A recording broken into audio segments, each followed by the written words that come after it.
You're looking at King Kong Bundy, the greatest super heavyweight in the history of this sport. And I'm going to put a big exclamation heavyweight boy.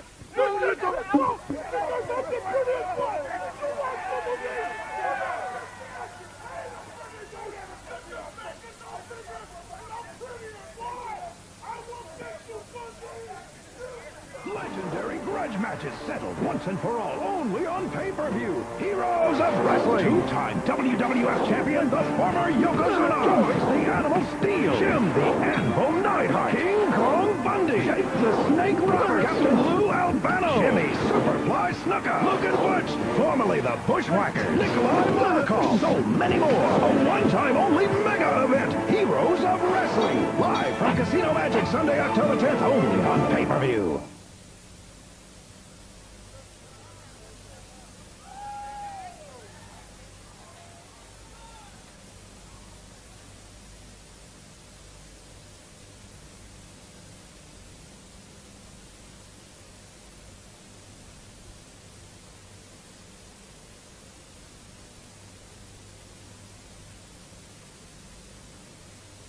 The Mississippi Gulf Coast, 30 years ago, was nearly blown off the map by Hurricane Camille. Since then, the Mississippi Gulf Coast has become one of America's premier resort destinations. And in just a short time, live from the jam-packed Casino Magic, a fury that could match that of Hurricane Camille just may erupt once again. For tonight, live, the mega event wrestling fans have been waiting for finally arrives. Legendary grudge matches will finally be settled in the Heroes of Wrestling.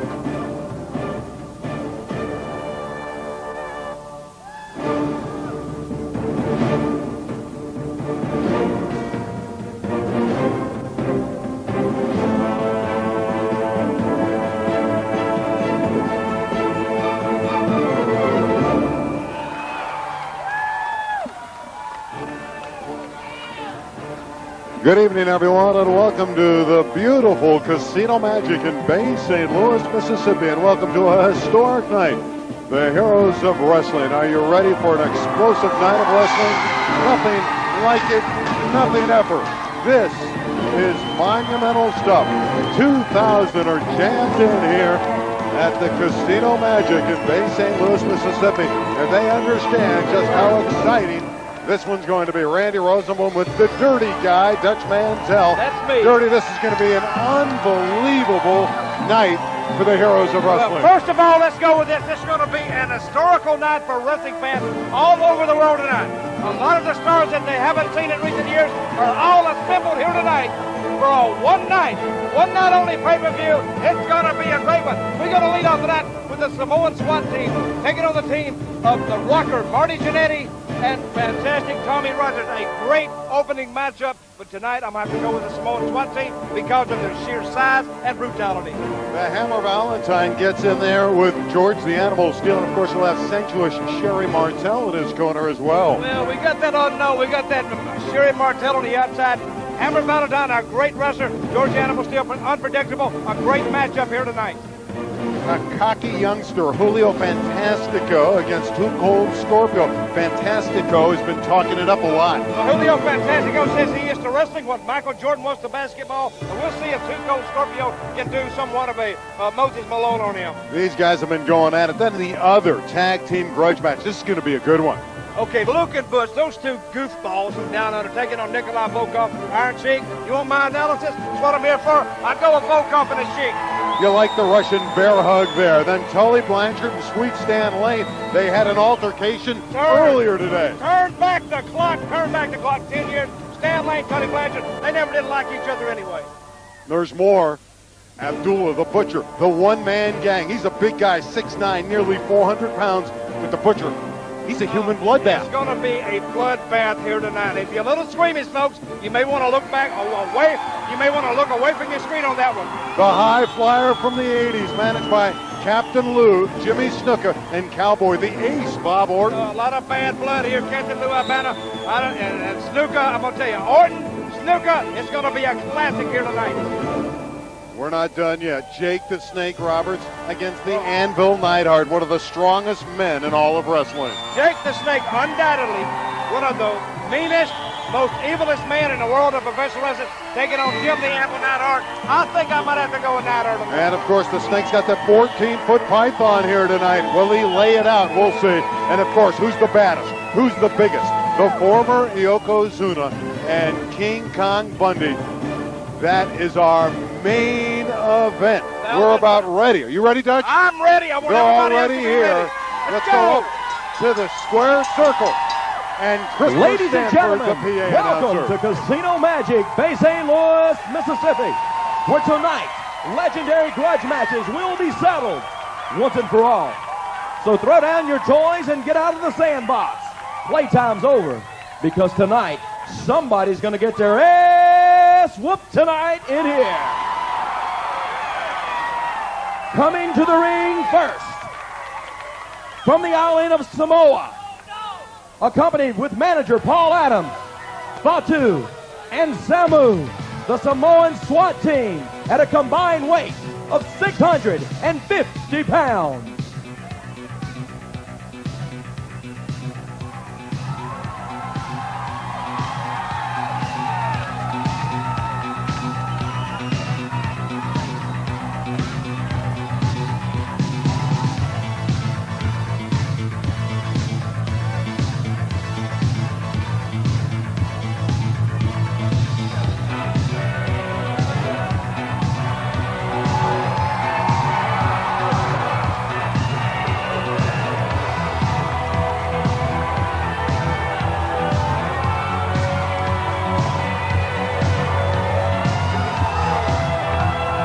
Over 600 pounds of untamed fury and terror, the Samoan SWAT team coming into the squared circle.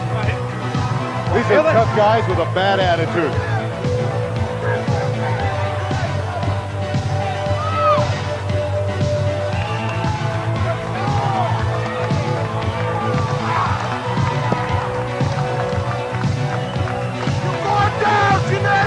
Fatu and Samu.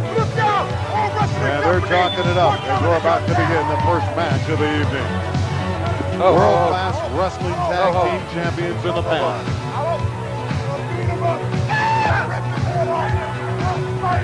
You're ready to go. There you are, presence. There you see him, Randy Rosenblum, the Samoan SWAT team. Sika's on the outside. Manager Paul Adams in there. We got a great night here, fans. Historical. This is a once-in-a-lifetime deal right here tonight. Samoan team looks very ready, known as SST. When I was approached about being part of the Heroes of Wrestling pay-per-view, I had to think to myself, Self, what do you want to do to announce your presence nationwide with authority?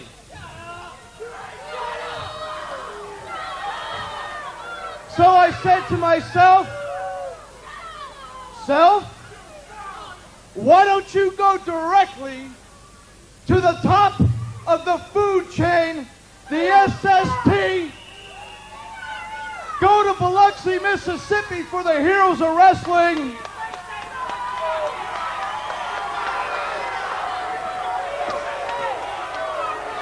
For the Heroes of Wrestling, and find two big heroes.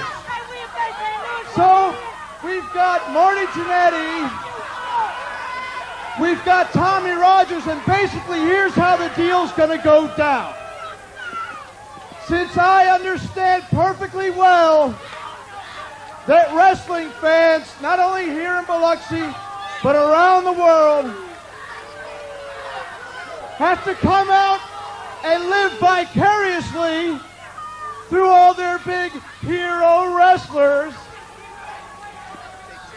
because basically none of you have a pair big enough to get in here and fight and combat and take on two guys like this yourselves. I understand you'd have to drink about a 12-pack of liquid courage before you'd ever even entertain the idea of coming in here and fighting these two men. not to mention Fans are not myself. happy about the fact that it's been announced that it's Biloxi. It's Bay St. Louis, Mississippi, and the fans are even more up in arms. Bring on down those two sacrificial lads, and I'll let you introduce them because, quite frankly, I'm not going to waste my time mentioning their names again. Well, they didn't like that. They didn't like that, but this man here, Paul Adams, speaks his mind. Rogers and Marty Jannetty. Okay, now let's see what's going to come down here. There you see the rocker Marty Jannetty, of course, longtime tag team partner Shawn Michaels, and Fantastic Tommy Rogers, of course, a member of the Fantastic team along with Jackie Bolton, both great teams. Here they make their way down the ramp right now. Fans, but we're turning back the clock tonight, fans. We're turning it back 1987, 1988. That's why these men are called the heroes of wrestling. What you people see now, the WWF, you see WCW. These are the men in the ring right now who pioneered the way and made it all possible. I'm glad to call each and every one of these guys up here one of my buddies. There's no question who are the crowd favorites. Fantastic Tommy Rogers and Marty Jannetty, and they look like they are in great shape. They have a tremendous battle on their hands with the Samoan SWAT team. Here at the Casino Magic here in Bay St. Louis, the Samoan SWAT team, they're going to have to put it together here because they've got a lot of size.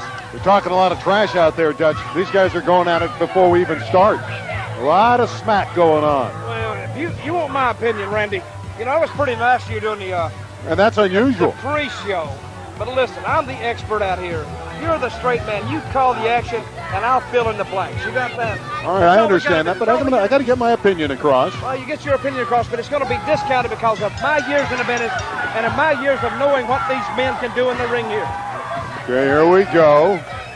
Marty Jannetty starts for his team over there. Samu again alienating the crowd. They're certainly not trying to win any friends. And they're not doing a very good job of it. But let me tell you one thing, Randy. Fans don't win matches for you. This is Marty Jannetty. He's turned on the crowd. A lot of pride here, American pride, and a home crowd it's turned into for Jannetty and Fantastic Rogers. And Marty Jannetty's no dope. He's playing up the crowd right now. Well, he's trying to get the crowd behind him, but see, that's because he knows that he might get broke down like a 410 shotgun and breech-loaded here by this Samoan SWAT team. Look at the power there. That's Samu, and he says, wait a minute, we're here too. Wait a minute, I can voice my opinion here like you can. I live in America. You know, I got a First Amendment right. I can talk if I so desire.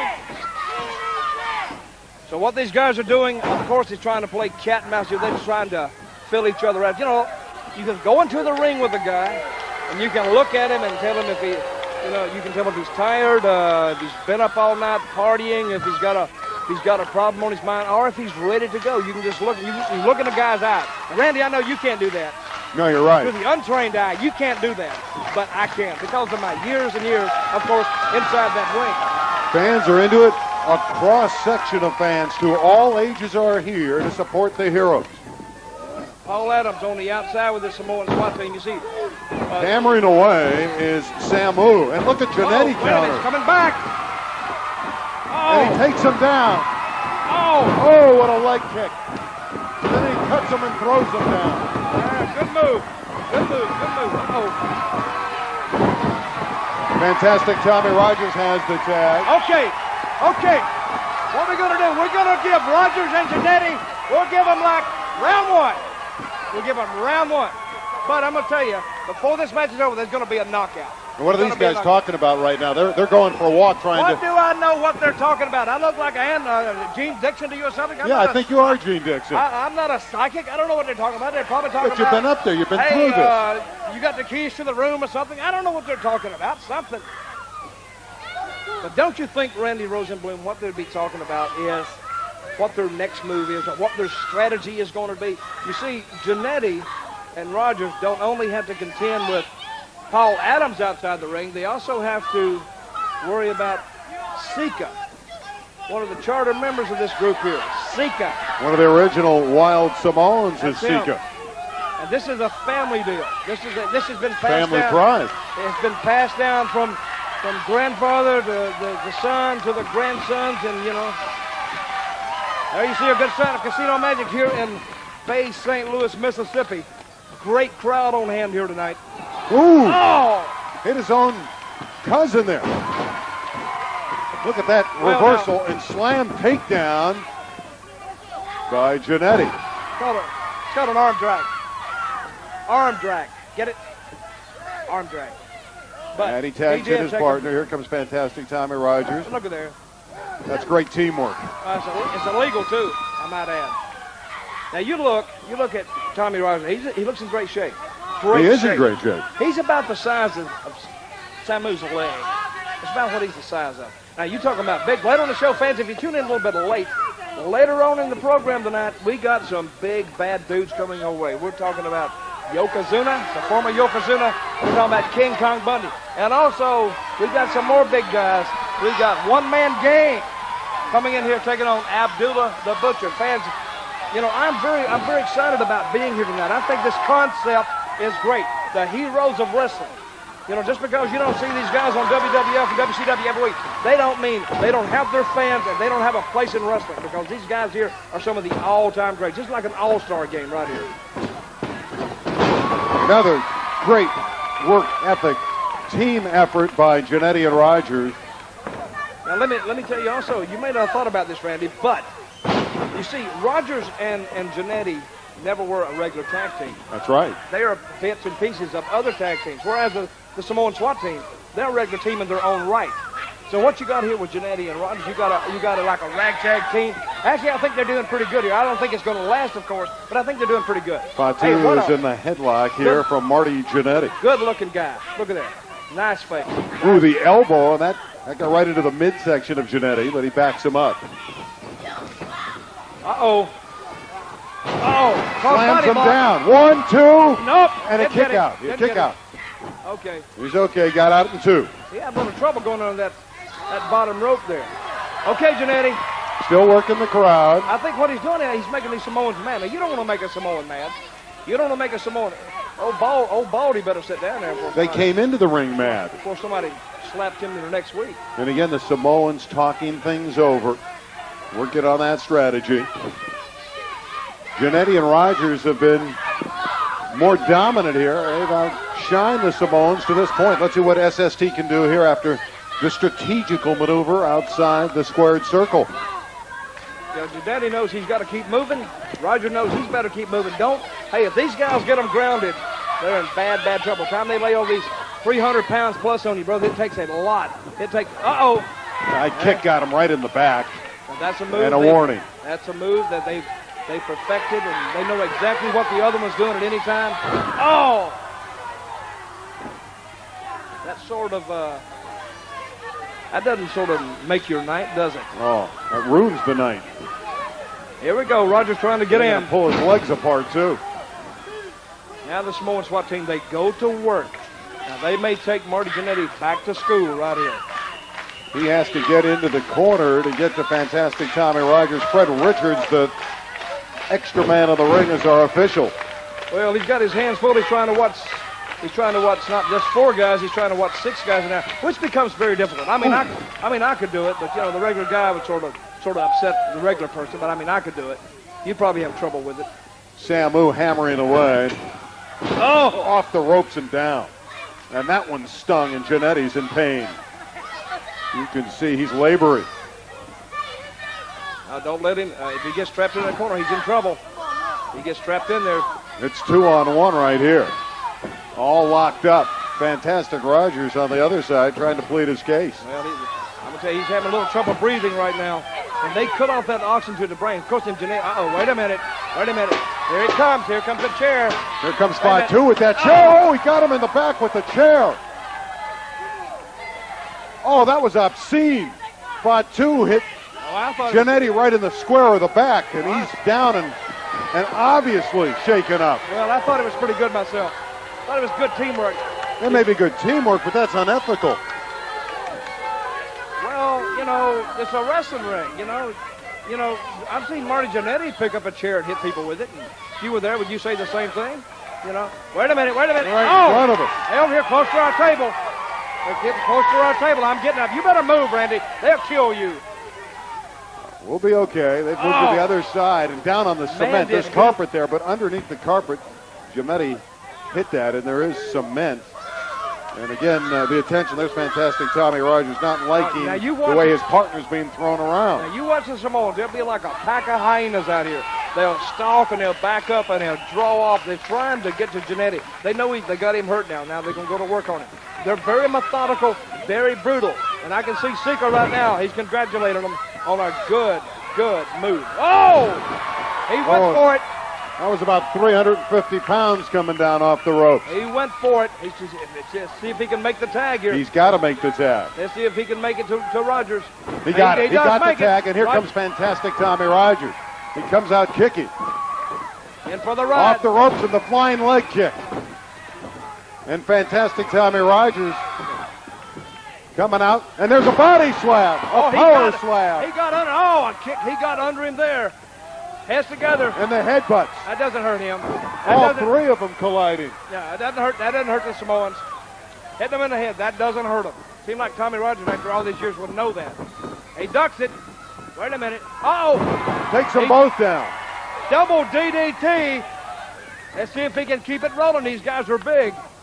Oh, that was pretty double bulldog. deceptive. Double bulldog by Jannetty. Let's see if they can take it home now. Let's see if they can bring home the bacon. Drop kick drives him outside. The ropes comes spot two. We see our ring announcer over the top. Over the ring ropes. Unbelievable. Jannetty hammering away. Working on Fatu. La Plancha over the top. Here we go. Wait a minute. Rogers is up. This could be it. Oh. Takes him down. Face buster. 1, 2, 3. It's over. The Samoans I was right. I knew I was right for this job. My analysis proved true. Ladies and gentlemen, the winner of this contest, the Samoan Swat team. Great. The Samoan SWAT team, very good win here on the first ever Heroes of Wrestling pay-per-view, and they can always put that on their resume. They beat Marty Jannetty, and they beat Tommy Rogers right here on the first ever Heroes of Wrestling pay-per-view. Fatu and Samu, the winners. There is the team that fell a little bit short. Fantastic Tommy Rogers on his back, and Marty Jannetty. Actually, Jannetty took most of the beating during this as we take a look at the replay of the finish of this one. Now, you don't have to be a brain-sized scientist to know what's coming next. You know, when you get picked up in this, you're going down. You're either going down for that Samoan drop or you're going down. He has altered it a little bit there. That is a face buster. In either case, it worked. The Samoan SWAT team victorious here tonight on Heroes of Wrestling over Tommy Rogers and Marty Jannetty. The Samoan drop puts away. Here's another. Fantastic Tommy Rogers. We're going to look at it one more time. Oh, we got another great angle here. Watch this spin. This is beautiful. This is textbook. Oh, brother, he jammed him. We're going to see it one more time. 1, 2, 3. That means Tommy Rogers actually got beat 3 times here tonight. Heroes of Wrestling, www.scoopswrestling.com or www.heroesofwrestling.com. We have a lot of great gear, hats of Heroes of Wrestling, memorabilia, shirts. You can pick up all the knowledge of the Heroes of Wrestling, www.scoopswrestling.com, or of course our own site, www.heroesofwrestling.com. Those hats and the shirts, they're unbelievable memorabilia. Oh, it's very nice stuff. There's Sherri Martel and George the Animal Steele. Of course, a lot of people are talking like they're doing more than just manager wrestling partnership. It could be a lot more than that. And based off what we saw in the pre-show, Dutch, they're awfully friendly. You know, I think you'd like to watch it. I think you'd like to go in people's bedrooms and look what they're doing, you know. Well, there's George the Animal still looking very comfortable. Of course, he's had some friendships with Elizabeth in the past. He tried to get to know Elizabeth. Now he's after Sherri Martel. And for the time being, he's got Sherri in his corner, and they look to be very friendly. Well, they look like they're having a very good time, I might add. I think George the Animal Steele and Sherri, they make a nice couple. Well, Michael St. John had an opportunity to chat with both Steele and Sherri. Back in the dressing room area, I've got the opportunity. The world is abuzz, Sherri Martel, about your relationship with George the Animal Steele. You know, in the wrestling business, you get to the top by your body count. George the Animal Steele is the one man that is certifiably insane, and everybody's seen it. They know it for sure. But I have got an animal that would take anybody on and do whatever it takes to defeat him. So that means what I want. Let's go fight! Fight! Fight. Hey. You ready? Yeah, you go. Fight! Fight! No, this way. Look. Nice! Let's head to the ring. Very much, Michael, and let's go back into the ring. We're going to get the introductions of our next battle. Greg the Hammer Ladies and Valentine, gentlemen, of course, our George the next Animal match of the Steele. evening will be singles competition. First off, from Seattle, Washington, weighing in at 252 pounds, Greg the Hammer Valentine. Ah, there he comes. Greg the Hammer Valentine. You see Randy Rosenblum. That is your name, isn't it? It certainly is. Your name is Randy Rosenblum, of course. Greg the Hammer Valentine making his way to the ring. Here's a man who's had many battles all across the world. WWF, WCW, Mid-Atlantic, all over the world. Japan, Tears of Japan, everything. And he's the master of the figure four, regardless of what Ric Flair says. This Valentine is no sweetheart. He, of course, is a former tag team partner of Ric Flair. Brash. What you people Unlimited need to do is all capabilities. stand up and give me a standing ovation. Because I'm the greatest wrestling machine of all time. I'm the son of the legend Johnny Valentine and George the Animal Steele. They have been feuding for years and years. Well, my father is retired now. And I've taken over, and George Steele has the guts to still call himself a wrestler. Well, tonight it's going to be all over.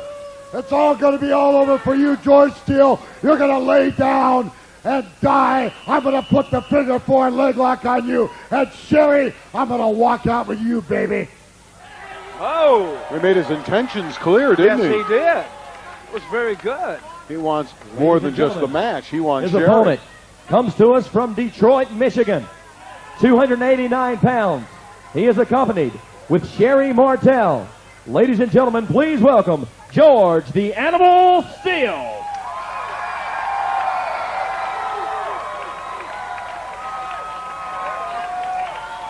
There's the sensuous Sherri Martel leading her protege down the aisle, George the Animal Steele. Now, this match here tonight, to me, very interesting. Sherri Martel on the outside, the unpredictable George Steele following her to the ring, the Hammer in the ring. A great classic confrontation here on Heroes of Wrestling. Of course, George has the hairy back and the green tongue. He loves to eat and tear apart the corner turnbuckle pads, but he wants a part of Valentine right now. Well, he can eat those pads later. I think he needs to concentrate on. Greg the Hammer Valentine right here. Now it's hard to pick. This is a toss-up, really. I may have given a favorite a little earlier on, but I'm telling you, it's sort of hard to pick a winner in this. And, of course, the Animal has extra motivation here. He knows that the Hammer wants his woman. Whoa, okay. That primal scream. There he goes. It looks like the crowd's getting behind the Animal early on in this contest. Uh-oh. Animal would Now, like to intimidate Valentine. Now, don't look at this to see a lot of technical moves because you're not... Wait a minute. I think Greg the Hammer doing a little... doing a little stalking early on. He's already rode Sherri Martel into the ring. And his Protection there from the Animal. Greg Valentine just said a few moments ago that he's going to leave this casino tonight with Sherri Martel. Now, we have to wait to see if that's going to happen. Oh, if he's going to get to Martel, he's got to go through the Animal to do it. George the Animal will have a lot to say about that. Wait a minute. He's already latched onto his arm. Now he's going after the top turnbuckle already. Wait a minute. He wants to eat that turnbuckle. He loves to eat turnbuckles. The Fans want him to eat it too. Yeah, fans, what you're seeing here tonight, you're seeing some of the guys who made wrestling what it is today. George the Animal Steele, a legendary figure in the world of professional wrestling, as is Greg the Hammer Valentine. That's the what Hammer's this arm's pay-per-view is hurt. all He hurt about. his left arm when the Animal got to him. Well, listen. I think Sherri Martel asked me a little earlier, did I have any salt and pepper? I think she sort of had that in mind. They may wanted to make a fillet of arm on Valentine tonight. So if you put a little salt, a little pepper on it and chop it down. A little bit of seasoning never hurt anyone. What's the referee's name? David Dwinell. Okay, now he's going to have his... I'm going to tell you, Mr. Dwinell, you better watch telling the Animal about the rules. I don't think Animal cares about the rules.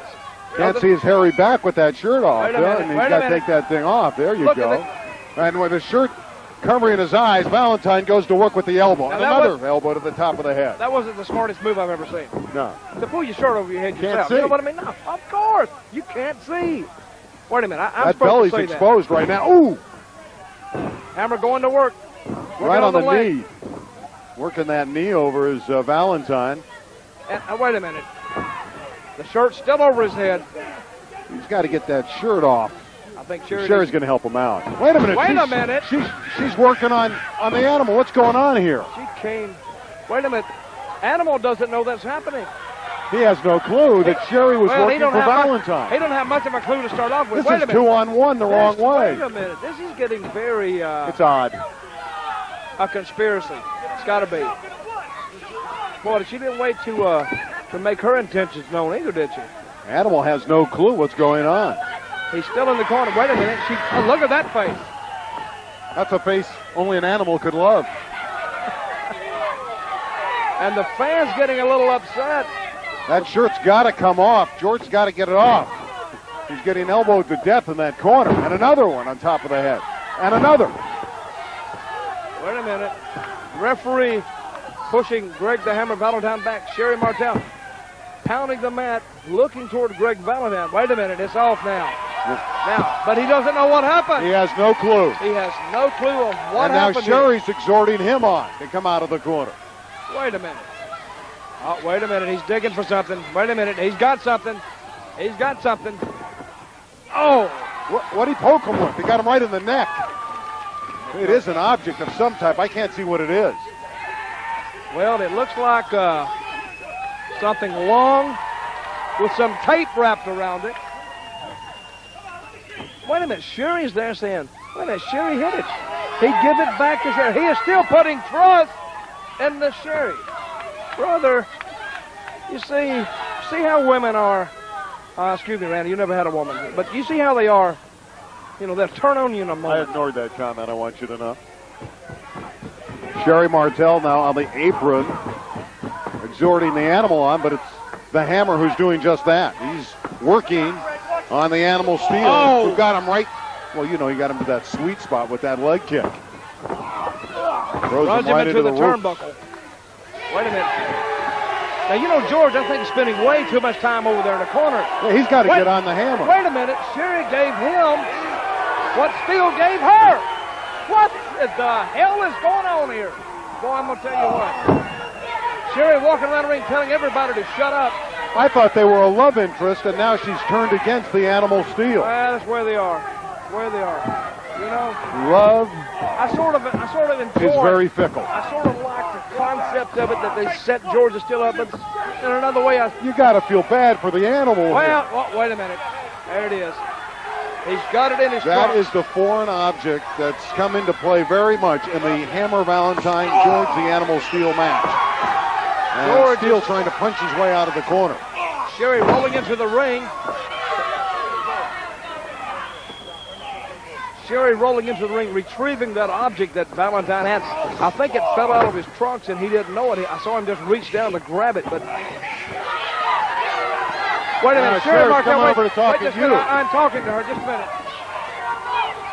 Dutch is already off headsets and he's talking with Sherri Martel. Dutch is very much involved with the match.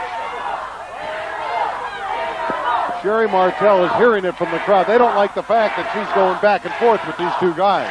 Well, they're rooting for Animal. The cry here at Casino Magic Sherri just is gave him Animal. Gave him the object back. And it fell down. Wait a minute. It fell.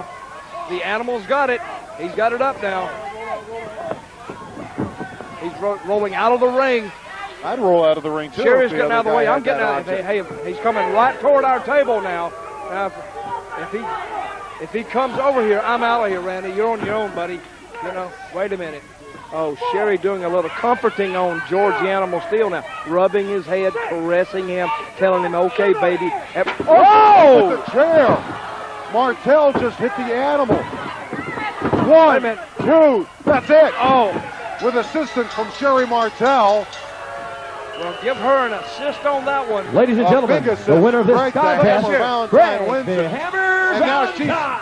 she's done a complete turnabout and about face here. Wait a minute. Steele's going after everybody. Oh, he's going after. Oh, he sends her over the He top. threw her right out of the ring. Oh, Sherri is outside. Now I feel bad for Sherri. Man, I've been tugged emotionally in this in so many ways. I don't know which way I'm going now. Greg Valentine trying to get her up the ramp. Look at that hairy back on that man, going right up the ramp. There's going to be some repercussions from this one. The Hammer won the match, and he won over the girl. He is confused. He's completely upset. out of sorts. He needs counseling. He needs therapy. He has the fans on his side screaming, animal, animal.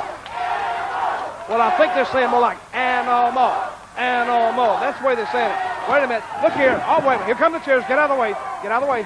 I'm telling you. All the chairs are going into the ring. Bobby Knight made this in basketball a very famous act. Steele is just showing his anger. Oh, yeah. And why not? He should be angry. What happened to him tonight? He was double-crossed and double-teamed. But don't you think that's really a bad example to set for the youth of America? Uh-oh. There goes the turnbuckle. How many times, fans, have we seen this one? Well, he's taking out all his frustration on the turnbuckle. It's expensive when you have a match with him because he eats that turnbuckle, and he just got slapped from behind with that chair by the Hammer who came back.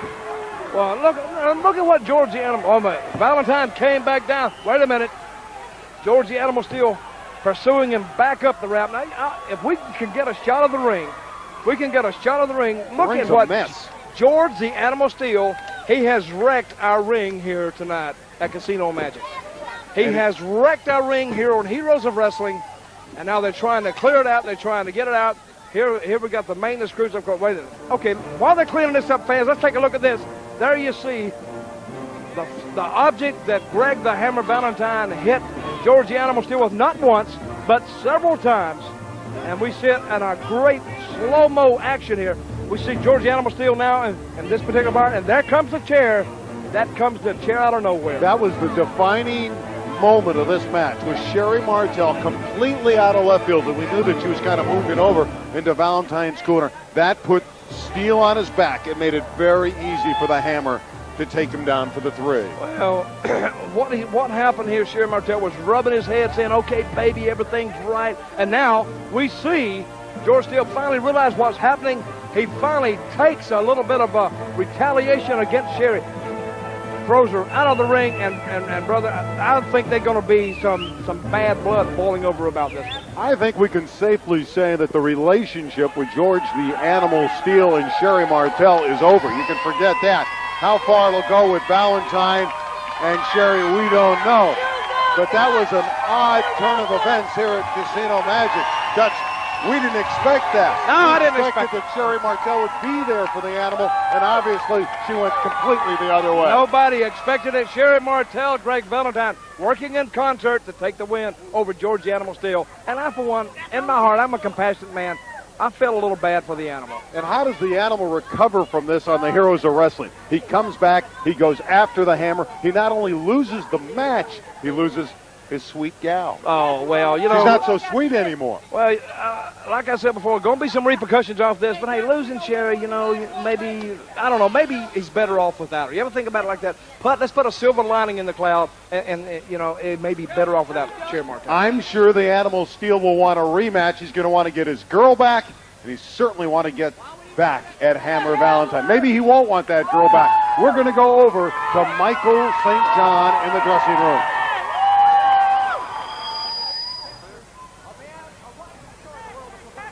Julio Fantastico facing the challenge of his life tonight against Too Cold Scorpio, who's already said he's going to beat your tail. Let me tell you something. You have no clue that you are in the presence of greatness as we speak, okay? And Too Cold Scorpio, you're going down tonight because I am wrestling's greatest superstar, and I'm here to prove to the world why I deserve everything I get and why I am going to win every match I ever wrestle again.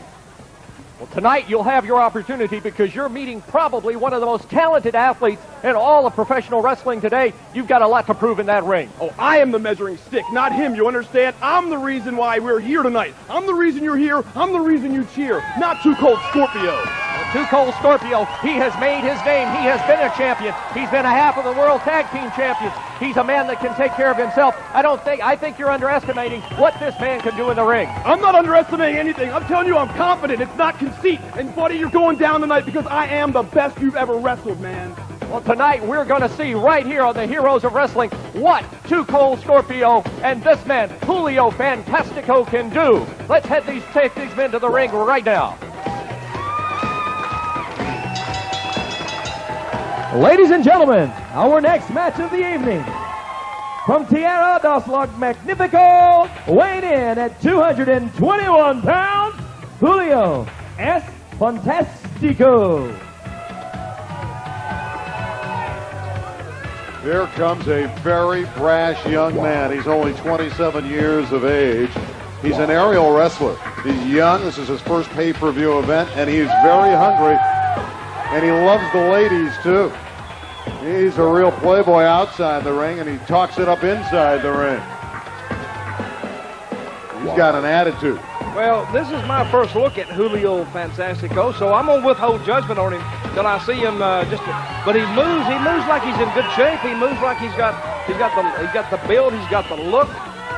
So I'm gonna withhold judgment on this. Let's get Too Cold Scorpio out here. Then I will give you my expert analysis, especially after the match is over. Athletic. There's no question. Ladies and gentlemen, his opponent, weighing in at 225 pounds, from Denver, Colorado, Too Cold Scorpio. Here's a very exciting wrestler, a high flyer. Maybe a wrestler that hasn't gotten his proper respect, deserves more notoriety. And tonight on Heroes of Wrestling, Too Cold Scorpio has a chance to knock down the brash youngster, the Latin Dragon, Julio Fantastico. Well, when you talk about pay-per-views now, you're talking about more than just a one-night wrestling show, say, in Madison Square Garden. The whole world can see you here. So when you come out on a pay-per-view, you best put your best effort forward. Or, you know, it can really knock you down. It can really hurt you later on in the future. Julio Fantastico, he didn't say it in his interview right before he came out here, but what he has said in the past, he is to wrestling what Michael Jordan was to basketball. So we'll see. He's not a superstar yet, but in his mind he is. So perception, in my opinion, perception is everything. Well, Scorpio's but the match is not over. perception is get the crowd behind him, and so far he's doing a good job. Of course, he's a wrestler that's toured in Japan and Mexico before coming to the States, and he knows how to work crowds. Well, I'll tell you, so do Riot Cops, too. They know how to work crowds, too. He better get in the ring and try to take out Fantastico here. Fantastico wants him right now. And Todd Taylor, the referee, trying to push him away. Well, I think it's a great night here so far, Randy Rosenblum. We've seen a couple of very excellent matches so far. Casino Magic should be congratulated for being the host of this event of Heroes of Wrestling here. And now we see Too Cold Scorpio. And I don't know how many times these guys have wrestled each other in the past, but I think there is some bad blood behind them. Wait a minute. We're being joined out here by the legend of legends, Randy Rosenblum. I don't know if you know him, but the Captain Lou Albano has joined us out Captain here. Lou. Here he is. Captain, please be our guest. Step in here. Randy Rosenblum. Captain, how are you? Come in and join us, Captain. There's Captain Lou Albano joining us. Okay, Randy, he's out here now. Say about him what you said a while ago. Captain's here now. I said you have a very good personality and you've lost a lot of weight. You look great. Thank you very What about much. this? You got a brash youngster up there who says he's going to take down all these heroes of wrestling. Fantastico has no respect for any of these veterans. I've got to say, this introduction is unbelievable. I got it on, all right. Don't be moving the mic.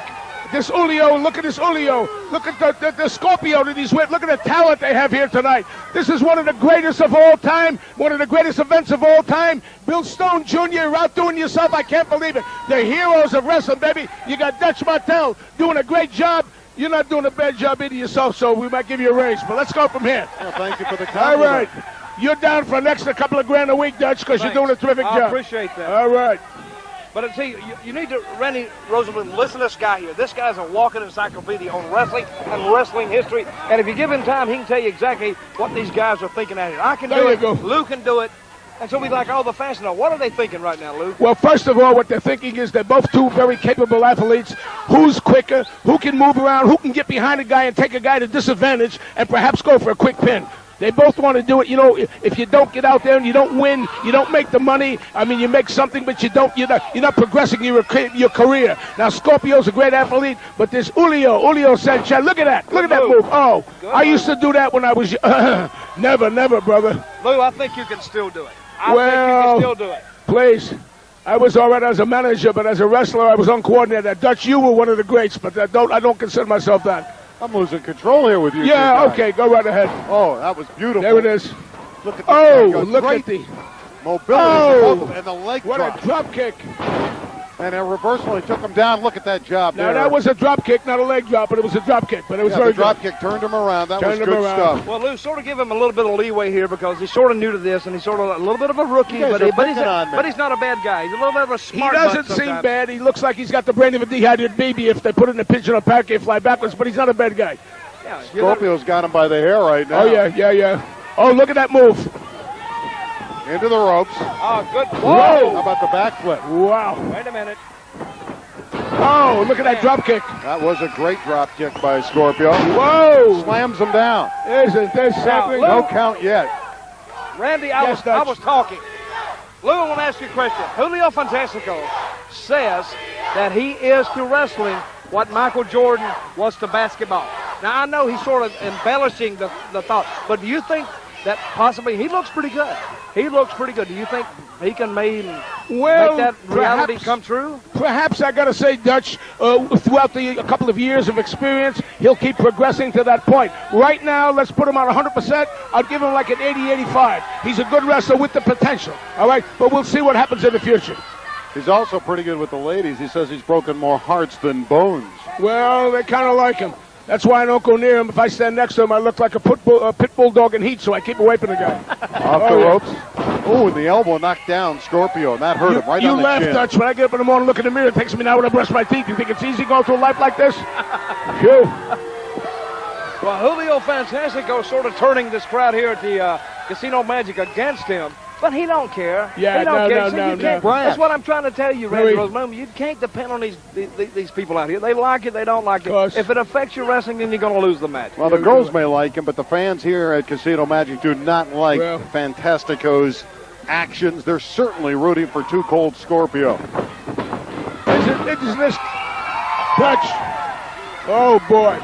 Whoa. Wait a minute, he went for it, he moved. Whoa. There he nailed it. Man. Brother, he was right on there. Wow, look at that. Throws him down again, and Scorpio taking control with that back kick outside the ropes. Whoa. Now, when's the last time you saw Michael Jordan take a spinning heel kick? Oh, man, that's right. The fans here sort of own Julio Fantastico. Well, Fantastico got dunked. Well, it can happen. Over the top, over the ropes. And he hit the cat. the steel barricade. Dutch. Did you see that? He drove it back about a foot or so. Now, that's what you got to worry about when you start doing all those moves over the top rope into this concrete floor. You see, Lou, I have a healthy respect for metal, and I have a healthy respect for concrete, and the farther I'm away from it, the better off. Well, you're an intelligent individual, Dutch, and you realize the dangers. This is like the lucha libre where they're flying all over the joint. I mean, you got to be careful. A man could, you hear about all the injuries that happen. Well, this can certainly injure a man and keep permanently for life. So you got to, a terrible beating look at that taken shot by the youngster. Brother, Too Cold Scorpio, and you're doing a good job, brother. Julio You're doing a good job. Fantastico like a Roman candle. There you Went go. over the top. Over the top. He took the ride. Watch this. He nails him off. And there goes Scorpio That's not outside enough. the rings. Look at that. The flying kick there, and he's gone. Right under the cement goes Scorpio. Wait a minute, but That hurts. He's not staying down. He is not staying down. Over the top. Wait a minute. This is tough. He's back over up. the top. That's a tough maneuver to make. Oh, He calls it definitely. Skin the cat, he calls Here he it. comes. Here it is. Look. Whoa. Oh, man, this is devastating. These More two time athletes. outside the ring than in the ring. Boy, Lou, oh boy. Now, Lou, Yes, Dutch. we're going to call upon your years and years of wrestling experience. 48 years. You're standing outside the ring, and you see the guy weighs 230 pounds coming to jump over the top rope, and you know he wants to jump on top of you. What are you going to do, Lou? Run back to the dressing room. That's right. That's what the smart... Oh, wait a minute. Look at the... Crowd now. Oh, onto the concrete floor. I mean, are they There's kidding? no giving that floor. Wow. What a Wait a minute, pay... they're back in the crowd now. What a Back pay-per-view in the event. crowd. Dutch, Wait a minute. this is great. I don't see much security back in there. I see one security It's guy. tough for our I camera see guy to two. pick up the action. Get idiot face out of the way so we can see. Boy, these people getting their money's worth. I'll tell you, Casino Magic is doing a great job here. What an event. Wait a Billy. We can't tell what's going on. No, They're outside our Bill camera's Stone. range. We can't tell what exactly is going on. Oh, He's look not at one of the fighters, one of the fans. wrestlers. One He of the looks like fans. one, though. Fantastico and Dragon. We don't know where they are. There There's they are. the Dragon Now coming they're back. coming back. He's bringing back Here Fantastico. they're coming back. Bill Stone. What a production, Bill Stone. Oh. These are great. What a great match. Now, these guys, they are tough, especially Fantastico. Man, what a spill he took over that guardrail. Oh, boy. Okay, he back heel Scorpio, which serves Scorpio right. Yes, he And, deserved it. you get what you ultimately deserve, not only in a wrestling ring, but in life. You You give get it- what you ultimately deserve. Definitely, you give it, you got to take it back. You got to Wait a win minute, the One, if he there's got two. it, He's got him. Oh, no. He kicked out. It's Two the last count, moment. 2 count. Okay. Well, the referee counted 2. That's Now the what will the- to win. Did you look at this here? Watch this move. Oh, That devastating. elbow was square. Spinning elbow drop. 1, 2. 2. That's it. No. No, he got out. He escaped. No, I Oh, don't. boy. Guys, listen, I don't think he's going to pin Tuco Scorpio with just an elbow drop. No. Scorpio, I think he's just too tough. How about with a No. flying kick? What, that drop kick? It's going to take more than that. Yeah. Maybe a suplex off the top rope or something. That may do it. These guys are Oh, boy. guys are tough, and they've been through it before. Now look at there. George the Animal still left the mess out here. Yeah, Lou. well, he's not dealing He's a with a full pig. deck. He's Yes, a pig. He is. Just took the turnbuckle apart. Green tongue, he's a Wait a little minute. loose. He went to slide out. Scorpio slides in. Wait a minute. What are they doing here? I don't know what they're doing What are they here. doing? I'm confused. Well, they've been Oh. outside the ring a Look lot in at this that. one. Wow, this is amazing. Scorpio climbing up on the outside. Elbow. Oh, Here he comes. He's got a wow. chance here. That's it. One, That's it. 2.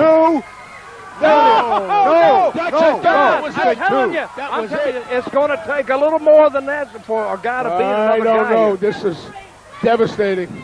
That looked like 3 was about to be called. What an event. What ma- Oh, here Wait it a goes. minute. He slammed Here it him goes. down. He's going That up. was a tough body. He's shot. going up. He's Oh, got yeah. him completely Dutch, set he's up going for the up, Dutch. finish. He's going. Here it goes, Dutch. Watch this. He's setting up Wait on a the minute. top rope. Scorpio's up to the I top told rope. you. Can he There drop you the go. bomb right here? Oh. Wait a minute. On a pair together. Oh. Let's see if this gets him another face buster. We saw that earlier. 1, Fantastic. Two. Go in. No. Can't get him. It was close. Didn't Hey, get him. just a 2 Hey, count. this match is getting to be pretty good. Been very good, and Excellent. each has had their opportunity.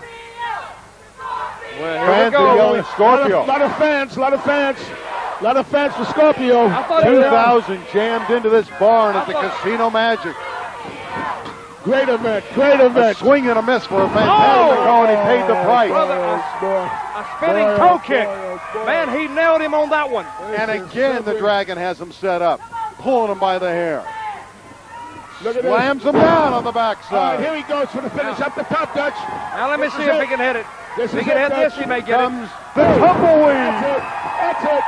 That's it, brother. It's all Wait a over. minute. The tumbleweed They may won't even have hit finished the him. He's going to do 450. it again. Let's see if Another he can one. do it. Oh, the party's Off the over. top rope. Party's over. It's all over. That's it. 1, 2, 3. The tumbleweed Whoa. finished him.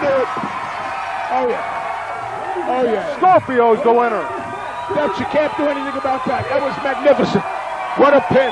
Excellent match on part of Tuco Scorpio. Excellent match, really, by Julio Fantastico. He made a good show. Yes, He didn't win. yes. He didn't win. But guys, you can't win every night. I don't He's care got who some you are. talent, but you got to back it up with wins. Hold it. That's why I said in a couple of years, he'll be right up there on top. I gave him an 80%. Maybe I'll give him an 85. A couple of years, he'll be 100%. Well, you know, you got to run your mouth. You got to believe you're the best when you go in the ring. Right. Otherwise, you're not going to be able to win. You got to have a lot of self-confidence. You actually got to be over the top in confidence. But Dutch Mantel, you got to be able to back it up and get W's. And Scorpio, when it was on the line, it was Scorpio that won. Watch this, just a minute. Don't be talking too much, just watch it. I got you there. Isn't that amazing? Let's go to it again. He's coming off the top. Watch this move right here. This is beautiful. This is textbook. A spin and just a drop right on the neck. Takes the win off Julio Fantastico. A 1, 2, 3. A great performance by both men here tonight on Heroes of Wrestling.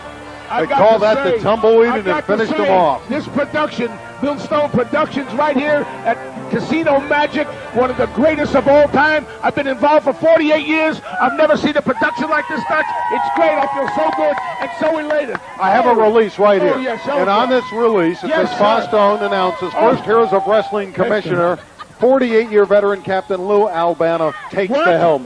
Whoa! You're the commissioner of the Heroes of Wrestling.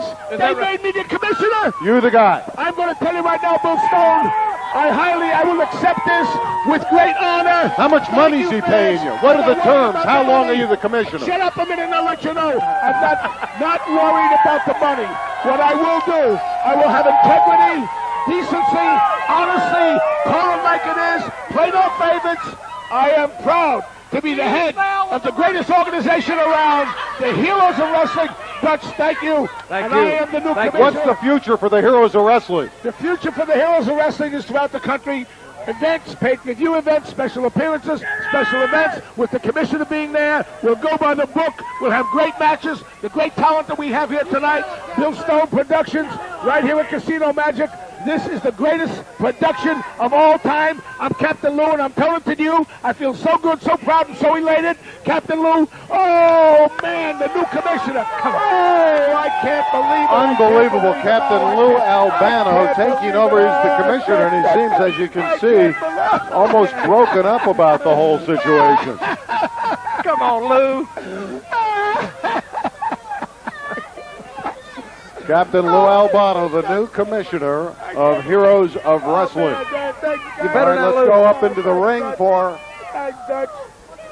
Thank you, brother. I can't believe it, man. Okay, well, instead, we're not going to go to the ring. Things have changed. We got to go backstage to Michael St. John. A wise choice for Commissioner and Captain Lou Albano. He's going to have his hands full, and one of the things he may have to intervene with is something that happened right before we went on the air today, in that two of the behemoths of professional wrestling and King Kong Bundy and Yokozuna got into it on this very spot. King Kong Bundy's interview was interrupted. I want to get King Kong Bundy in here right now because there's a lot of it. I don't know what made him choose that drunken old sod Albano to be commissioner, but I don't care about that. Yokozuna, I'm going to tell you something. Start moving a little closer when you're interviewing me. I'm going to tell you something that hundreds and hundreds of other men have learned. Beaten and battered men, and what they learned is this, punk. You diss the great Bundy at your own peril. You're getting the avalanche, you're getting the 5 count, and you're going to be finished. The words of King Kong Bundy. They'll meet head on. Battle of the Titanic. King Kong Bundy, Yokozuna, coming up on Heroes of Wrestling.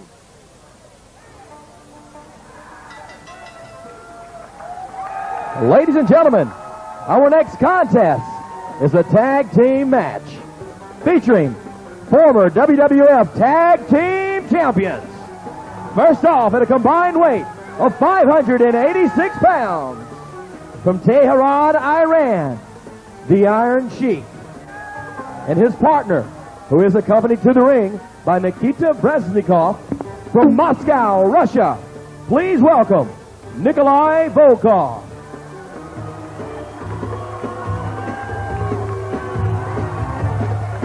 Native of Moscow, Russia, known for his lethal Russian bear hug. Nikolai Volkoff of the Iron Sheik in this tag team battle. There's the Iron Sheik. He'll challenge anybody. This guy's capable of picking up a pole and chasing anyone in attendance tonight, the Iron Sheik. Well, the Iron Sheik, I'm going to tell you, I've seen him beat guys up till the camels come home. We see right now, accompanying the Iron Sheik and Nikolai Volkoff, Nikita Brezhnikov. Is that Brezhnikov? Yeah, it's Brezhnikov. Brezhnikov. That's the new manager from the Soviet Union. That is the manager of Nikolai Volkoff. These men, of course, come from different cultures, a different lifestyle, and a different way of life. Stepping in the ring here at Casino Magic, Bay St. Louis, Mississippi, the Heroes of Wrestling pay-per-view. Wait a minute. This is the Iron Curtain country. Let's hear from the Iron Sheik.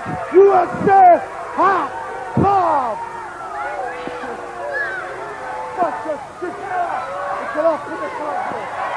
Nikolai Volkoff now in the middle of the ring. Silence your groups. Show some respect. I know you're Americans, but try and show a little respect, will you please?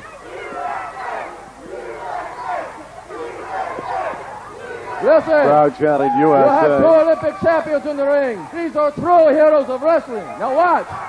Iron Sheik will do Irania Club demonstration. Pay attention.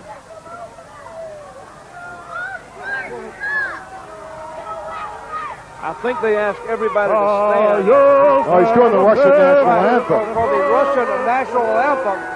And the people here at Casino Magic, Bay St. Louis, Mississippi, I don't think they much appreciate this. You see the fans all around, even us, Randy, around here standing on their feet telling them to go back home. I thought the Cold War was over. It's very much alive here. These fans do not like hearing the Russian national anthem in the heart of Dixie.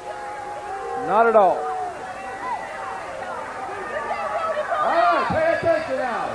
Luke and Butch, former of the Bushwhackers, waiting to enter. Only man in the world to do this. Watch. Wait a minute, I think we're going to be treated to a little demonstration here. I just want to people respect Russia, respect Iran, and you shut up. Don't say USA, USA. He's spitting into the microphone. He doesn't like that USA chant at all. Well, the Iron Sheik, he's alienated himself to everybody in attendance, and you can see he's talking it up. Oh, there's 2 good-looking ladies here. They're shouting USA. They don't like Nikita Brezhnikov. They don't like Nikolai Volkoff. They don't like they like the Iron Sheik. And I think the people are actually being a little bit rude here. Said, shut your mouth. A very volatile situation. Well, it looks like the Iron Sheik is ready to go tonight. He looks like he's pumped. Wait a minute. What's he got there, too? He's going to use those in the match, is he? Well, what do I look like? I don't know if he's going to use them in the match. How do I know? He could tonight. Well, he could, but how do I know whether he's going to use them or not? I'm asking you for your expert analysis. Well, no, you're actually asking me to be like a psychic again. Oh, now that takes a lot of strength. Randy, you think you could do that? No, I don't. I think you're right. He's exercising his shoulders and showing everyone here just how tough he is. And it takes a very strong man. It takes a very strong man to do that. Not only exercising his body, exercising his First Amendment right, too, to say what he wants to say. And he has that right in the United States. Or Bob Backlund, and you shut up! Don't say USA, USA! You know, again, he spits into the microphone, taunting the American crowd. And then the chant goes up, USA. Well, I'll say one thing here at Casino Magic. Ladies and gentlemen, Mississippi, they're on their feet. And a combined weight. Sounds like we're at the Centennial Olympics in Atlanta, Georgia, but we're in Bay City. From New Zealand, Luke and Butch, the men from down under. Here come the former team known as the Bushwhackers, Luke and Dutch. These men are from New Zealand. Luke and who? Luke and Butch. Right. You're Dutch. Right. You said Luke and Dutch. Don't ever put me in the category with these guys here. Never. That's a real bad. That's a bad no. I know you didn't. But you may have some like you may have some like a peripheral meaning that oh, look at that. Now, what is that? That's Brez disease. That's Brez disease. What if he had a cold or something? That kid go be laid up 2 or 3 days, pumping full of antibiotics, and he won't know where it comes from. But this guy right here. When you kiss kangaroos and koala bears all your life, Wait a minute. That's Butch. Here they go. Luke and Bush, the Bushwhackers. two guys who actually, you know, they don't have the sense God promised the Billy Goats. Oh, I thought he was going to kiss him on the lips. Wait a minute, maybe his, this is their signature march with the arms raised. Now, what would you do if one of these guys come and wanted to kiss you? What would you do? I'd run. Wait a minute, here he comes. Here he comes. Look out, look out. He's not going to kiss me. You don't have to worry about that. And see, they're walking around the ring, down under. You know, they think they're like Outback Steakhouse or something. I don't know what they're doing. They are natives of New They're Zealand. thinking Saturday night. They're out drinking Foster's beer and, you know, going out and going to shoot some kangaroos and ride up and down the road with them Aborigines down in Australia. You know, they've won tag team championships in 26 countries. Luke and Butch are very good. And they're also very good at getting the crowd excited. You like that move with the raising of the arms? Do I like it? Well, I don't dislike it, but I don't really care for it myself. If you ask me. All right, see, that's good. That's good. See, you can't dance around that ring all night long. You can't dance around, you know. Because these guys, this Iron Sheik, this Nikolai and Volkoff, they're all business. They really want to come after you. They want to bring the battle to you. And you better be able to bring the battle back, or you're going to end up on the short end of the stick. You know what the short end of the stick is, right? I understand. It's like a 1, 2, 3. Yeah, you know, if a stick started at 1 and then went to 2 and 3, and the 3 being the short end, you'd end up on the short end of the stick, like a 1, 2, 3. See, a lot of people don't know that, so I just thought I'd bring that to your attention. Along with all the fans who are watching Heroes of Wrestling here on pay-per-view. Nikolai Volkoff out there. Oh, they got... using his leg. We'll see if he gets his arms around. He likes that bear hug, does Nikolai Volkoff. Well, Butch in a little bit of trouble right now. He's getting pushed around. Wait a minute. Tags, and they're both in. Wait a minute. Wait a minute. They got Brezhnikov good, too. They're all down. Now look at those bushwhackers stomping away, still doing the dance. Luke and Butch, they are the fan favorites. The men from down under.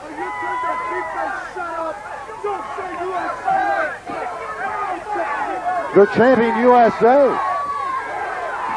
Well, the former bushwhackers, the men from down under from New Zealand, are chanting USA.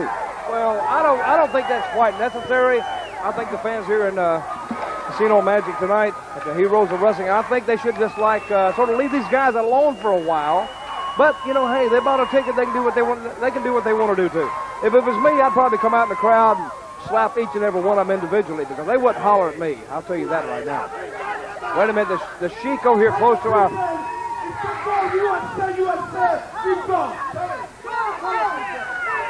Wait a minute, I think the Sheik has instructed... He said if you guys see saying USA, USA, he's going to be gone.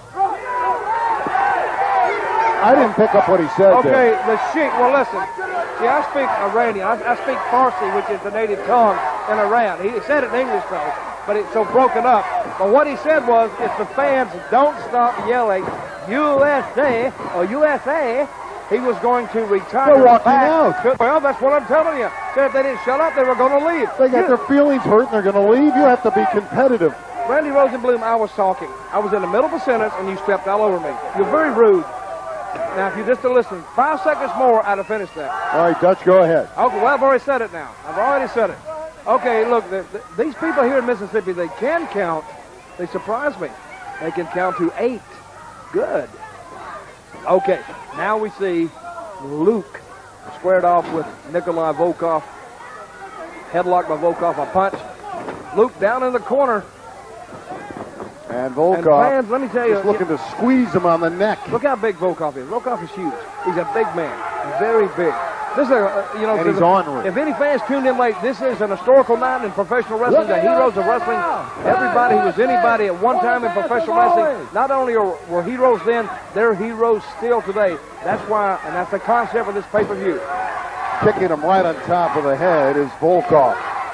And again, the crowd with the USA. Let's see if Volkoff leaves the squared circle. Wait a minute, Lord. Need him right into the groin.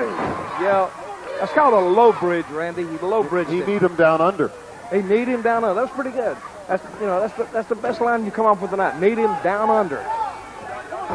Okay, now the Sheik doing a little double team on Luke of the Bushwhackers. The referee over here spending a lot of time with Butch in the corner. Meanwhile, Look at that pose. Look at that pose by the Iron Sheik. A classic mid-European pose. The Iron Sheik, of course, at one time. Look at Brezhnikov. What's he doing? He's not supposed to help his teammates out. That's 3 against 2. Well, there's a lot of things that happen in wrestling that shouldn't happen, but unfortunately, they do happen. And that's why we go out there, and that's why we play the game. Luke is being worked over by Nikolai Volkoff at this point in that headlock. A sellout crowd here tonight at the Casino Magic. Off the ropes. How many people you say here tonight? 2,500, 3,000? 2,500. Well, it's full capacity, fans. Look at that. Panoramic view.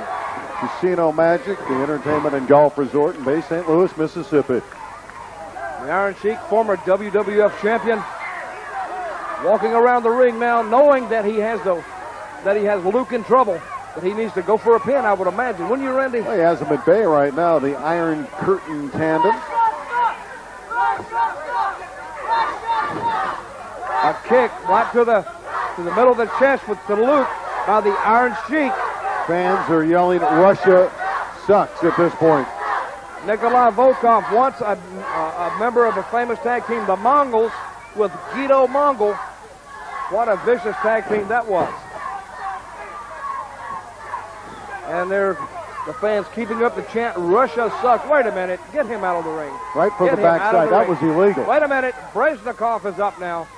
Brezhnikov, I don't know what good he's going to do up there, but he's on the edge of the ring. Now taking him back in the corner. He takes the ride. Whoa.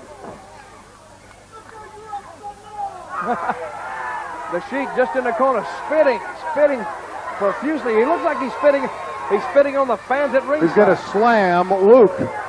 Well, he takes him down. See if he can get him back up. He's playing with him. He's got that bear hug. He's going to dump him. A soft slam. 1, 2. Well, Butch is in. The referee's trying to put him back out. Now that gives the Iron Sheik and Volkoff a little bit of time to work on this guy. Volkoff. You see, nobody said that the Bushwhackers were the most intelligent wrestlers in the world. See, they're not exactly the Mensa members of wrestling. You're right. Volkoff gets a breather, and the Iron Curtain is working over Luke. And again, the crowd. But he's got him in that camel clutch right now. Butch is a pretty good cheerleader. And when he's pulling him back, he can't breathe, and he's got him almost subdued in that. He had to have a save. He had to have an assist from Butch back in the corner. A tag to Volkoff. I hope the referee saw it. And I don't know if he saw it or not, but I think he's going to let it go. And a low bridge back to one of the Bushwhackers. Volkoff having his way. Look at that big 15 or 16 shoe that Volkoff wears, stomping away on one of the Bushwhackers. Wait a minute. Both men down now. He needs to make that tag and see if he can make the tag. Can he get over there? And there's the tag. Butch is back in. And he's hammering away. Showing great speed with those shots. He has them both under control. And headbutts him. And there goes Brezhnikov.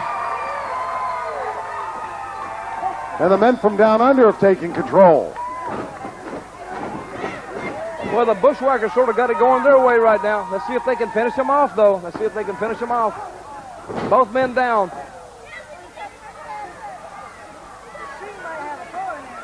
Let's see if they can finish off Volkoff and the Iron Sheik here. Wait a minute, the referee fans certainly would love that. Well, I sort of like it myself. Wait a minute. It looks like a 2-on-1 situation now. That's exactly what we have at this stage. Wait a minute, he's giving him something. Oh, he gave him an object. There is a foreign object. Wait a minute. That took down his partner from the Iron Curtain. 1, 2, 3, it's over. Bushwhackers. Oh, my goodness. Oh, my goodness. Timing, blown assignment, Volkoff and the Iron Sheik from down And they blow the match, and the men from down under celebrate. Well, they're hugging everybody here in the Casino Magic Bay, St. Louis, Mississippi. Going all around the ring, giving everybody a big Australian hug, New Zealand hug. The men from down there, he's right in front of our broadcast booth right now. I hope he keeps going. Right in there, he's licking everybody's hat. And there's their signature march once again. It's ironic. They're from New Zealand, but the crowd, they've adopted them. And they keep chanting USA, and they know where the camera is. Right in the camera right now. There's Butch. He's a happy guy. Wait a minute. See what we got going on in the ring here. Iron Curtain back with the microphone. You're supposed to be. Well, these men aren't getting along in the ring here. We got a camera on. Why you ask me? Why? They may go at it. Uh-oh. Here they go. Volkoff and the Iron Sheik about to go at it. Well, I guess Iron Sheik's blaming Volkoff for the loss. Volkoff don't want to be picked on. Now you got Nikita Brezhnikov, the newly appointed manager of Volkoff, trying to get him. Oh, well. The Russian bear hug here is a makeup. Well, that's a gentle hug. That's the gentle bear hug. Well, they've made friends with themselves, but there are no friends in the building. It's thumbs down from the fans here. They cheated. This tandem is not liked. Well, they made up sort of fans, don't you think? Maybe they've taken some. The Sheik here is going to take this one right in the head. Boom, right there. One headbutt to another. Oh. They're teammates, remember, and it was Volkoff that takes the Sheik out. Wait a minute. Now you see a little teamwork of the Bushwhackers neutralizing Volkoff, getting the pin on the Iron Sheik. A 1-2-3 here on Heroes of Wrestling. It was an easy pin after that missed timing. Let's go back to our note on the internet. www.scoopswrestling.com for all the information on wrestling. Any wrestling body. We also want to talk about www.heroesofwrestling.com where you can pick up all the wonderful merchandise. We have great hats, says Heroes of Wrestling on it. Tremendous shirts, beautiful material for you to pick up. There it is right on the internet. It will be great to have in your home or on your body.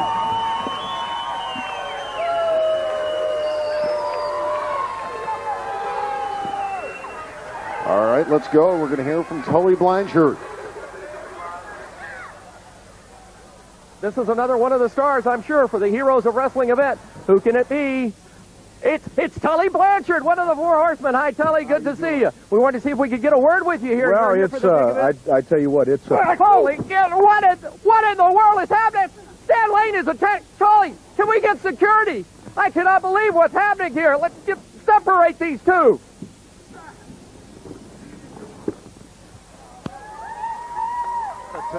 That attack was just not called for. Well, it may not have been called for, but it happened, so we're going to settle it tonight right in the ring. All right, the dramatic interview later followed. We got to hear from Tully Blanchard after he took that beating from Sweet Stan Lane. Yeah, let's listen to this. I have been in wrestling a long time, and I've been out of it a long time. And I came here and I agreed to do this thing, the Heroes of Wrestling, and was looking to have fun and, you know, have a good match with Stan Lane. I don't do this for a living anymore. This kind of stuff here is, I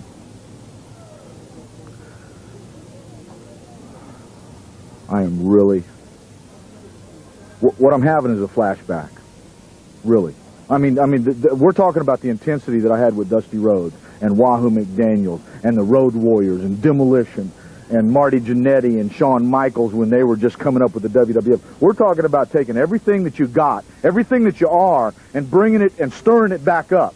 You know, I've been gone and just subdued and low-key, low profile. But you know, Stan Lane, I'm going to tell you the truth. The only reason you ever became a world champion is because you were Bobby Eaton's partner and Jim Cornette standing in the corner, and you rode a tidal wave that you didn't build. Well, the Four Horsemen was a tidal wave that I helped build, and you're going to find out just exactly what a tidal wave is all about, because I'm going to tell you, Stan, 10 years is bubbled up inside me. 10 years all of a sudden at one time is bubbled up inside me. And everybody that's ever screwed me, anybody that's ever done me wrong, is all coming out. And Stan, the times and the feelings that I used to have for Dusty Rhodes have all just come to the surface. And the feelings that I used to have for people like Jim Herd and the people that signed the contracts with the WWF and WCW, it's all come to the surface. And I don't need to scream and holler anymore. I just got to look at my blood because you wanted to jam me in a trunk and make a name for yourself. Well, it's too late for you to make a name for yourself. And I promise you, Tully Blanchard might be a little bit older, but I still got the fire that made me what I was. And Stan Lane, you will find out what being a horseman is all about tonight.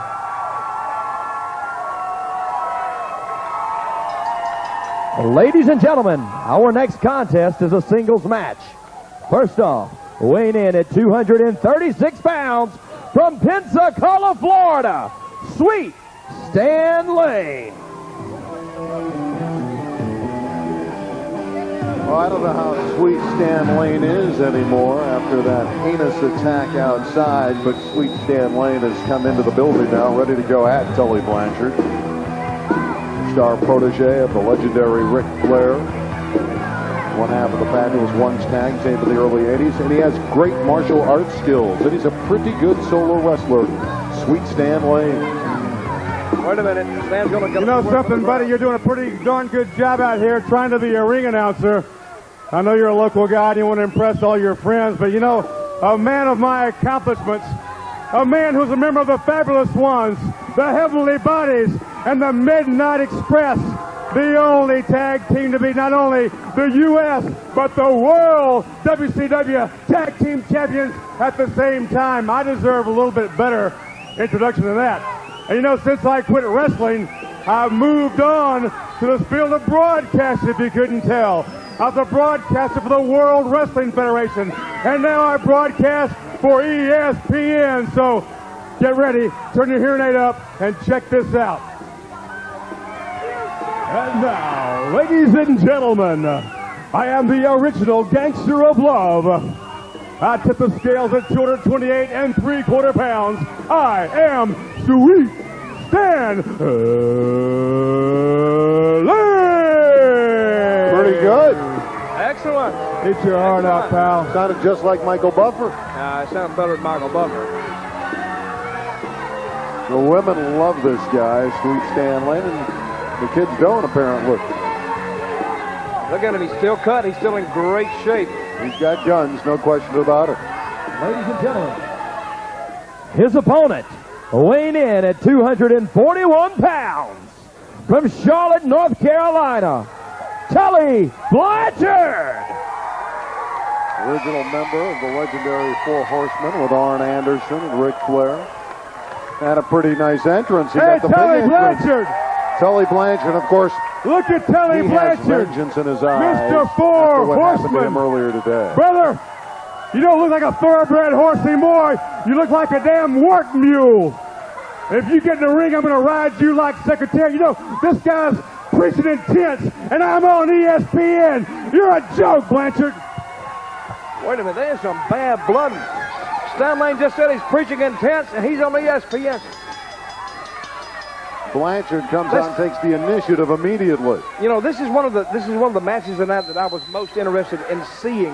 One reason, of course, turn back the clock. Turn back the clock to 1988, 1989, Mid-Atlantic, when you had Arn Anderson and you had Tully Blanchard, and then you had Stan Lane and Bobby Eaton with Jimmy Cornette. Classic confrontations, classic battles all over the Carolinas, all over Virginia, and they've taken this in other parts of the country. But right now, Tully Blanchard, of course, he's got a score to settle with Stan Lane trying to chase him all over the ring.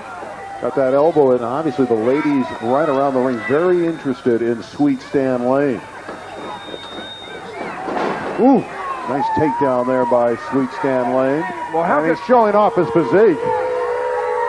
A modeling job by Sweet Stan Lane.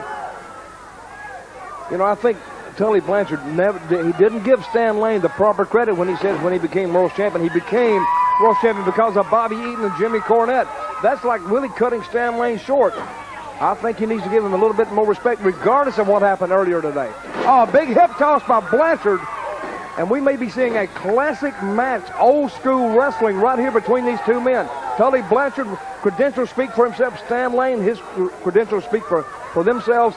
And these guys are going at it tooth and nail outside the ring. They're exchanging blows. The crib is not going to, I don't think the crib is going to hold them tonight. I don't think they're going to pay any attention to the ropes and may pay little attention to the referee.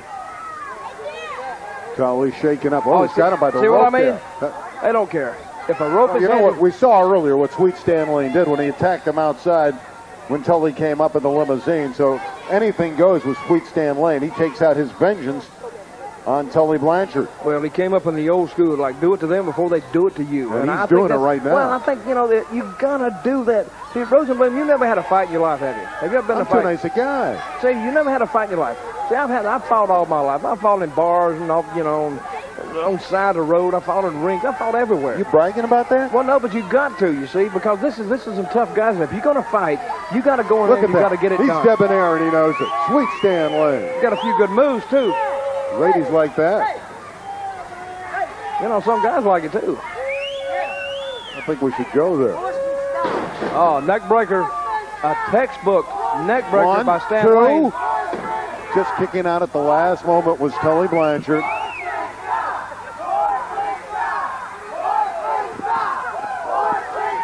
Well, Stan Lane, he's got a few fans out here tonight. A duck by Blanchard, a kick by Blanchard, and he brought that punch back from South Georgia someplace. Well, Tully Blanchard's capable of taking your body apart piece by piece. Chopped him down. Nice move by Sweet Stan Lane. A double Tully cross. seeing cobwebs. Wait a minute, got the Shinner Namaki on him. Got him in that lock. Now, this is a very difficult hold if you're on the receiving end of it. Todd Taylor, our referee, taking a very close look at this move and not been able to get the shoulders down yet. But that is painful. Tully's taking some beating here. And what do you know he's now? able to tear away for a moment, but then Sweet Stan Lane holding on. Now he's going to body slam him off the ropes. He dropped him right across that top rope. See, I think he had the Blanchard confused with this, and Blanchard was probably getting prepared for a meeting with the mat, with a body slam, but he got met with the top rope right across the neck. Well, it's Stan Lane going for the ride here. Airborne right on top of the back. Drops that leg across him.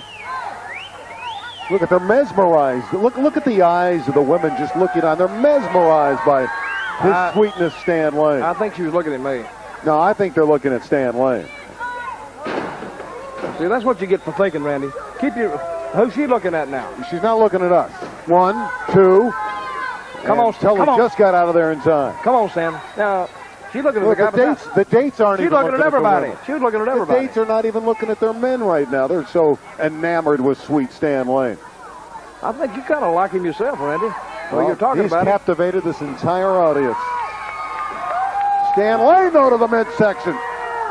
Here's a chance for Tully after he got Stan right in the midsection. Shoots him outside.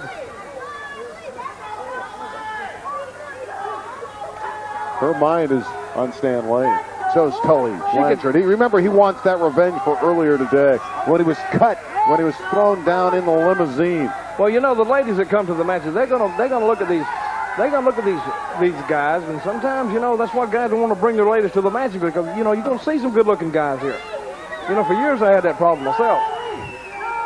These are the heroes of wrestling at its best. Wait a minute. Casino Magic. They're right in front of us almost now. Wait a minute. He's backheeling him. He's taking him down. Wait a minute. He's trying to put a figure four on the outside. He's got it on the outside of the ring. But you can't win that way, Blanchard. You can't win that way. The fans are saying, get it back in the ring. Stan Lane going for the rise. Going for the eyes of Blanchard. His face. Well, he got whatever he could get.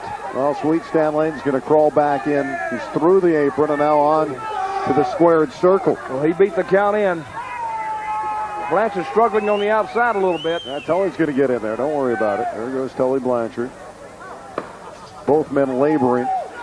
Wait a minute. He got a sleeper on Stan Lane.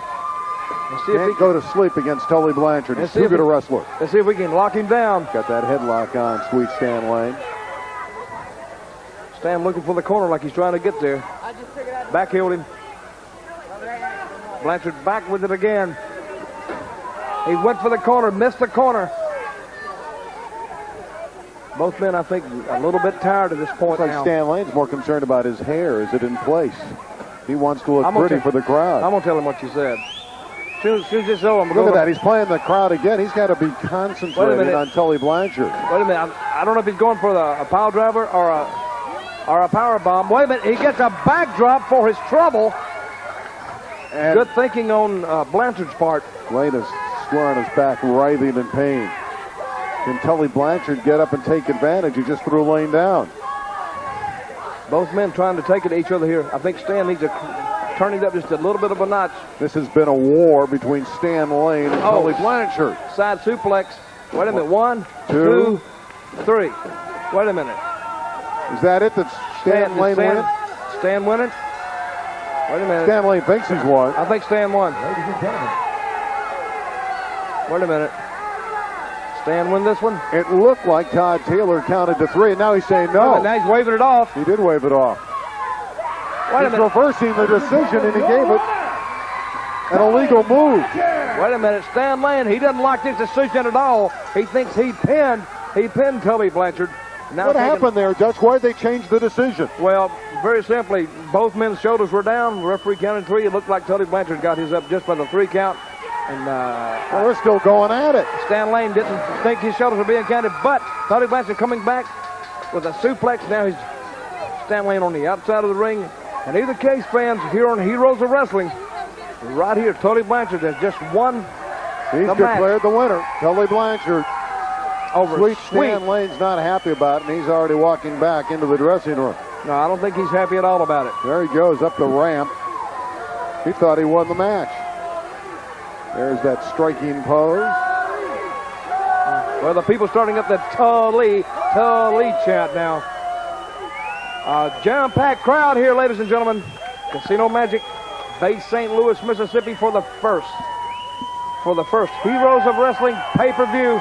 And the fans here getting their money's worth. Let's look, and we'll see exactly what happened here. Randy Rosenblum.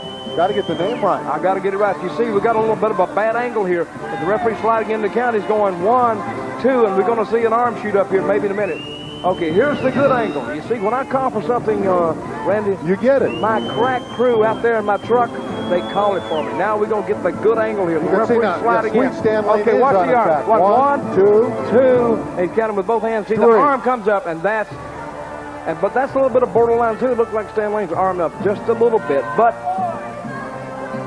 and after that, Stan was very disappointed, very unhappy, very disgusted, shoves the referee out of the way, said, "You piece of garbage, get the hell out of my way. Let me take care of business here because I don't think this is over." The Midnight Express. Controversial call. Look at Tully's shoulders. Is he able to kick out and move out? He was. He is. He's okay. Clearly. That's why Tully won, because he was able to get his shoulder off the mat. Well, let's go over to Michael St. John.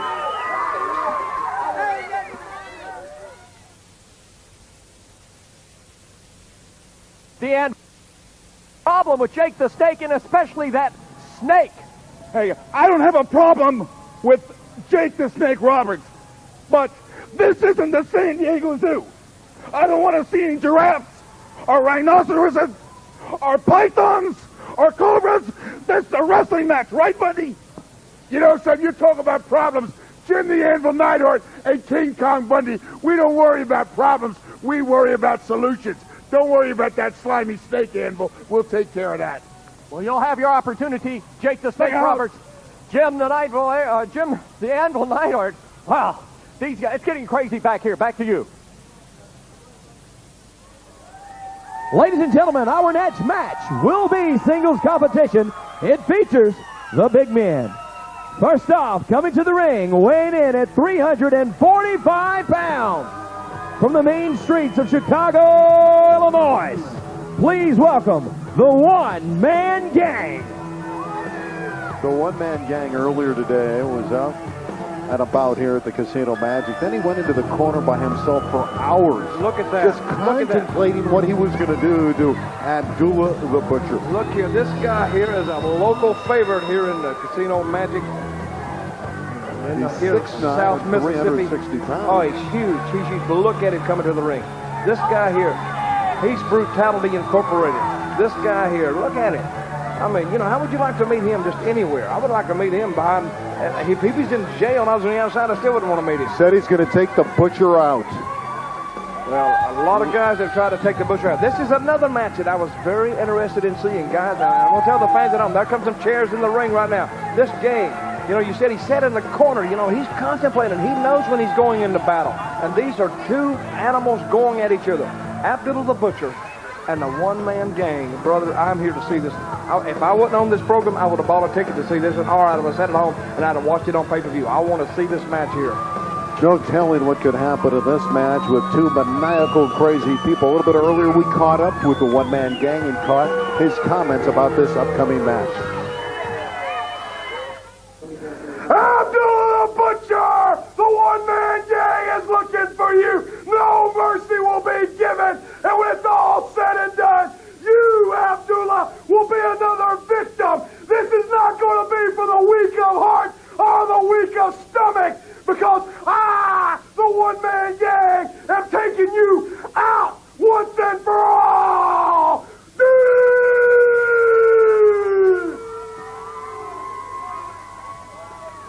An ominous-looking man is the one-man gang. And for you hardcore fans out there, this is going to be probably one of the... And his opponent, who will be accompanied to the ring by his manager, Honest John Cheatham. Ladies and gentlemen, from the Sudan, Abdullah the Butcher. Crazy. Abdullah the Butcher goes by Abby. He's always a tough individual, and you never know what he could pull out of his pocket. He has been noted for using weapons. He'll stick anything out at you. He's got some accompaniment to escort him out. Here comes Abby the Butcher. He's about 360 pounds, so both men about the same weight. This is a classic confrontation. Abdullah the Butcher known as a human blood bank, so this could be crazy and a bloodbath. I tell you that Abdullah, I think he's bled more. You got a flow of battleship and the blood he's lost. Of course, who can forget his classic battles in the Caribbean with Carlos Colon? These guys, they have bled buckets. And of course, Carlos Colon is not the only one. I mean, Abdullah the Butcher, he'll bring blood and he bleeds like a stuck pig. And he is the master of foreign objects. Anything that's not nailed down, he may use. Both these men, big, strong, and huge. Look at, wait a minute. Using that chain effectively as the one-man gang on Abby. And gang, he's not wasting any time in getting to Abdullah. He knows he's going to have to get on him early because Abdullah is a strong finisher. He's finished a lot of guys off. And one-man gang, probably not the smartest guy in the world, but probably certainly not the stupidest. He knows he's going to have to take the battle to Abdullah early. She'll have a couple great matches upcoming. Jimmy Superfly Snuka against Cowboy Bob Orton. And later, of course, the 1,000-pound war. We'll have that one, the former Yokozuna and King Kong Bundy. Oh, look at the change right across Abdullah's mouth, nose. He's pulling him tight, too. They're right above us right now. They're right above our broadcast booth. One-man gang, of course, like I said, a local favorite here. And there's already blood coming out of one-man gangs. I'll make that it's Abdullah that's bleeding from the top of the head. That's where the blood's coming from. And Abdullah already bleeding. Working that chain around the mouth. Around the mouth. It looks like he's almost got him. Look at that. Look, the blood already coming off the back of his head. It looks like he's almost trying to, he's like a horse he's trying to ride and putting a bridle in his mouth. Well, the wild man from Sudan is taking a beating. I'm going to tell you, Randy, you better be ready to move. These guys. That's over 700 pounds combined. I am going to move. We might not have audio. There goes the chair right on top of his head. Oh, a violent move by the one-man gang. Dutch is coming back into our location. He moved out of harm's way. One-man gang, look at that. Oh, that's a sick sight. Punishing attack so far from one-man gang. Well, I was trying to move her. Randy, and I had a little audio problem here. I kicked my connection loose, but I'm ready now. Abdullah the Butcher, a lot of blood already coming from his head. This is not a pretty sight. Well, nobody said it. Didn't I tell the people that if you didn't like it, sort of turn away from your screen? For the hardcore fan, though, hey, this is what you like. This is what you're getting here on Heroes of Wrestling. Abdullah the Butcher, one-man gang has really opened him up. Should be called one-man chain gang, the way he's going tonight with that chain. Wrapping it around the ropes, and now he wants to get it around the neck of Abdullah the Butcher. Now he's working on the eyes. He's working just on the face of Abdullah. I mean, you can't hurt the face anyway. But he's getting kicked repeatedly by one-man gang. Well, he got the chair Here comes now. the chair, you're right. Right on the throat.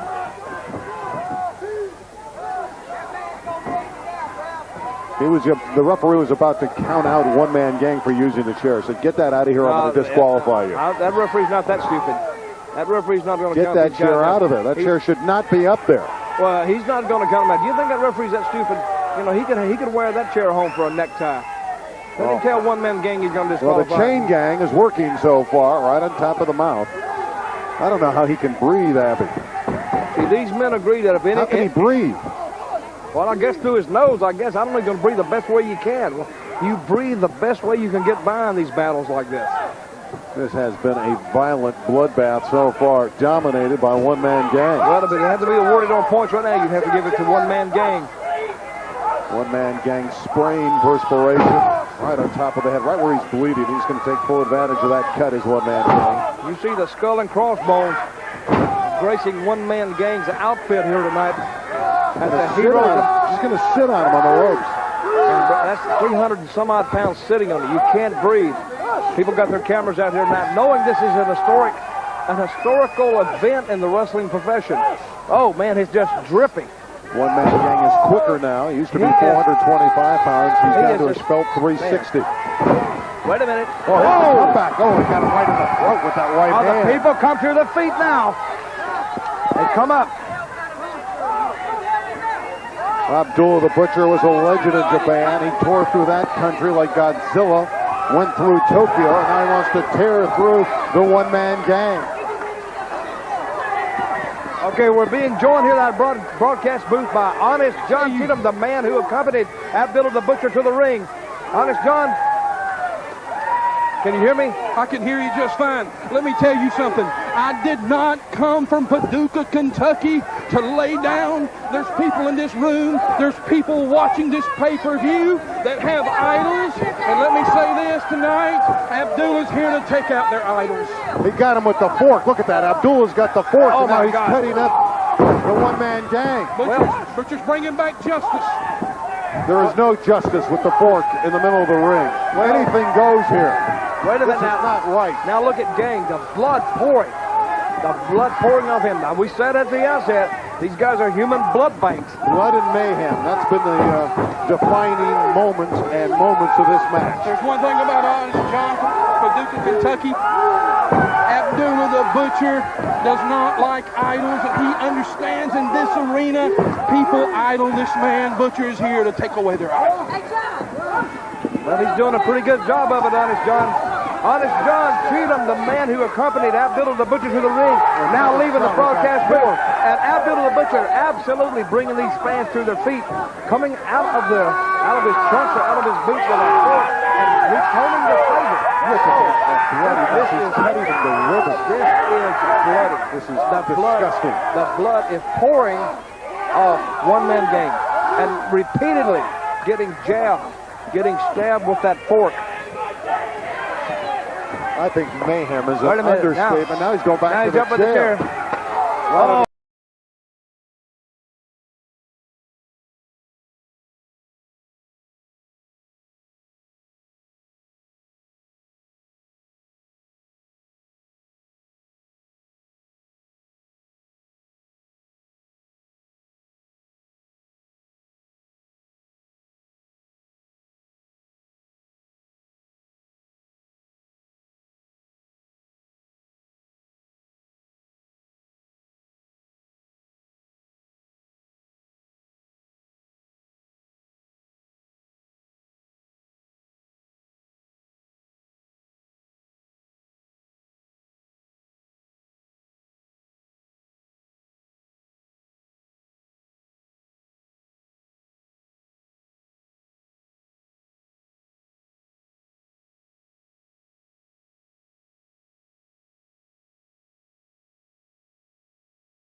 Abdullah, the Butcher, and one-man gang are still all locked up. Well, we got referees down, we got security down, we got chairs everywhere, we got chains laying in the ring. Our table is a bloody mess over here from Abdullah the Butcher, and one-man gang's assault almost on us over here, fighting all the way up the ramp.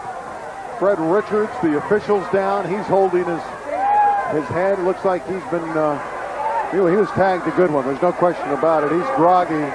I'm going to tell you, helped by his if you want to turn officiating friends. There they are. They're the two combatants that are still going at it. And you kids watching this, if you watch Abdullah the Butcher and one-man gang, this is exactly the type of wrestling that made heroes out of these guys here, and that's one reason they're here tonight fighting. Let's look at some of the highlights as the wrestlers are still going at it. We're being applauded for this absolute bloody mess, this war.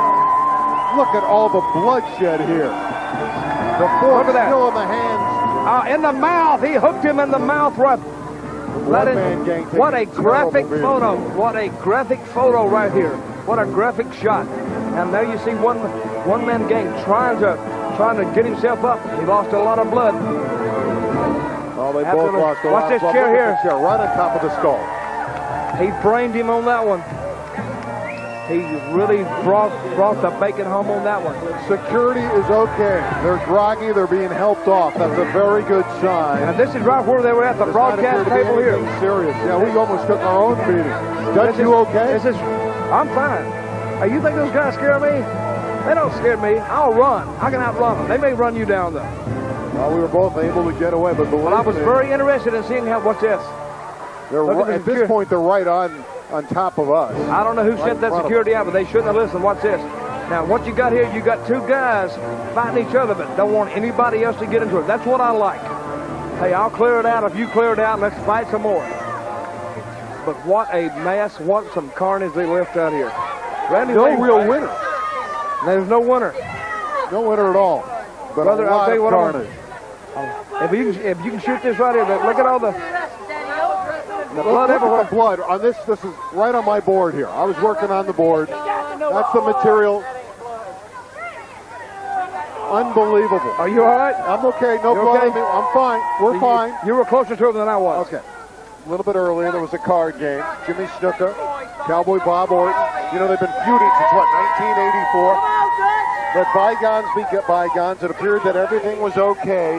Well, our surveillance cameras here at Casino Magic went over, had that camera on top, and were able to catch the pictures of what happened. What's this? I'm telling you right now, the guy's a crook, Jimmy. Here, the guy is a crook and a thief. Go ahead. Come here. Man, let me Hey, Jimmy, look at that card. Look at the card there, Jimmy. Look at that. Underneath his belt. Look at that, Jimmy. You're the crook, you thieving half-wit, you moron. No, don't put your head at me. Go ahead, hit him. Go ahead, guys. Go ahead, hit the son of a dirty button. That's it. Get him back. You'll pay for this, you punk. You'll pay for this. Well, you'll pay for this. You ain't cheating me. Go ahead. You ain't gonna cheat me. You dirty moron, you. Superfly Jimmy Snuka gets his chance against Cowboy Bob Orton momentarily. Captain Lou Albano, the Commissioner of Heroes of Wrestling, join us. Let's hear your comment. Well, first of all, I feel very honored to be the commissioner here, and I'm going to tell you right now, brothers and sisters, wrestling fans throughout the world, 48 years of experience, I will call it like I see it. There'll be no favorites, no partiality. I'll do what I got to do. But tonight, the main thing at hand is the main man, Jimmy Snuka, that flies off the top like a bird, baby, like a bee. Oh, unbelievable. He's up against Bob Orton, that's made some very derogatory remarks about us. He's a liar, he's a cheat, he's a sneak, and got the brain of a BB. And I want to tell you right now, Bob Orton, if you're watching us here, we're ready for you. We're prepared. My man can suplex from his knees, brother. He's so good, so fine. He's so sweet. This is the man of the hour, the man of the power. I'm Captain Lou, and I'm telling to you, look out, look out, look out, Bob Orton, because we're ready, baby. We're ready. The match coming up, Cowboy Bob Orton against Jimmy Superfly Snuka. Watch it, Snuka. Watch it, Snuka. Watch it, Snuka. We're coming, baby. We're coming. We kill you. Obviously, after hearing that from Captain Lou and not much from Superfly Snuka, Cowboy Bob Orton would have a response. So we solicited the response from Cowboy Bob Orton. You know, here I go, trying to beat a man in an innocent game of cards. Albano, I don't know how you do it, man. Snuka, I know you ain't got the brain. But Albano, how you got that card? How you slipped that card in on me? I don't know, baby. And then stand up and accuse me, Cowboy Bob Orton, of cheating? No way, baby. But I'll tell you what you have done. You've got the Cowboys dander up. Can't wait to step in the ring with you, Snuka. And Albano, stick your nose in there one time. I'll slap you, boy. Ladies and gentlemen, please welcome to the ring from Kansas City, Kansas, weighing in at 245 pounds, Cowboy Bob Orton. Cowboy Bob Orton, a legend, followed in his father's footsteps. Bob Sr., noted as a brawler, a punch and kick wrestler. Well, you remember Roddy Piper's bodyguard ace in WWF coming into the squared circle.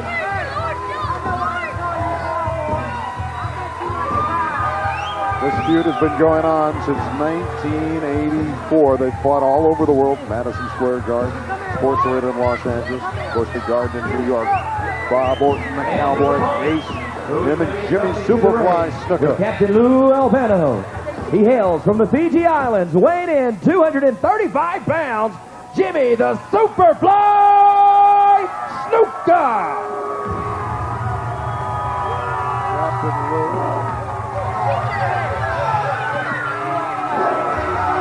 Captain Lou leading them out. Of course, he's the new commissioner of Heroes of Wrestling. And we understand that this will be the captain's final managerial performance. He knows he has to be impartial as the new commissioner, and right behind him is one of the real high flyers of the 80s. Best known for his Superfly leap off the top rope. He really perfected coming off the ropes. Jimmy Snuka. Snuka coming into the ring to meet up with Cowboy Bob Orton. They have been nemesis for a long time. We get back to 1984, and Captain Lou knowing this is it for him as a manager. We've been anticipating this one since the card game when we saw that video earlier, knowing that the feelings were running high. Superfly is the rallying call for the fans here at Casino Magic. I have a thought. It just occurred to me. I have a thought. Okay, Lou. I'm going to bring it We up. heard you, Lou.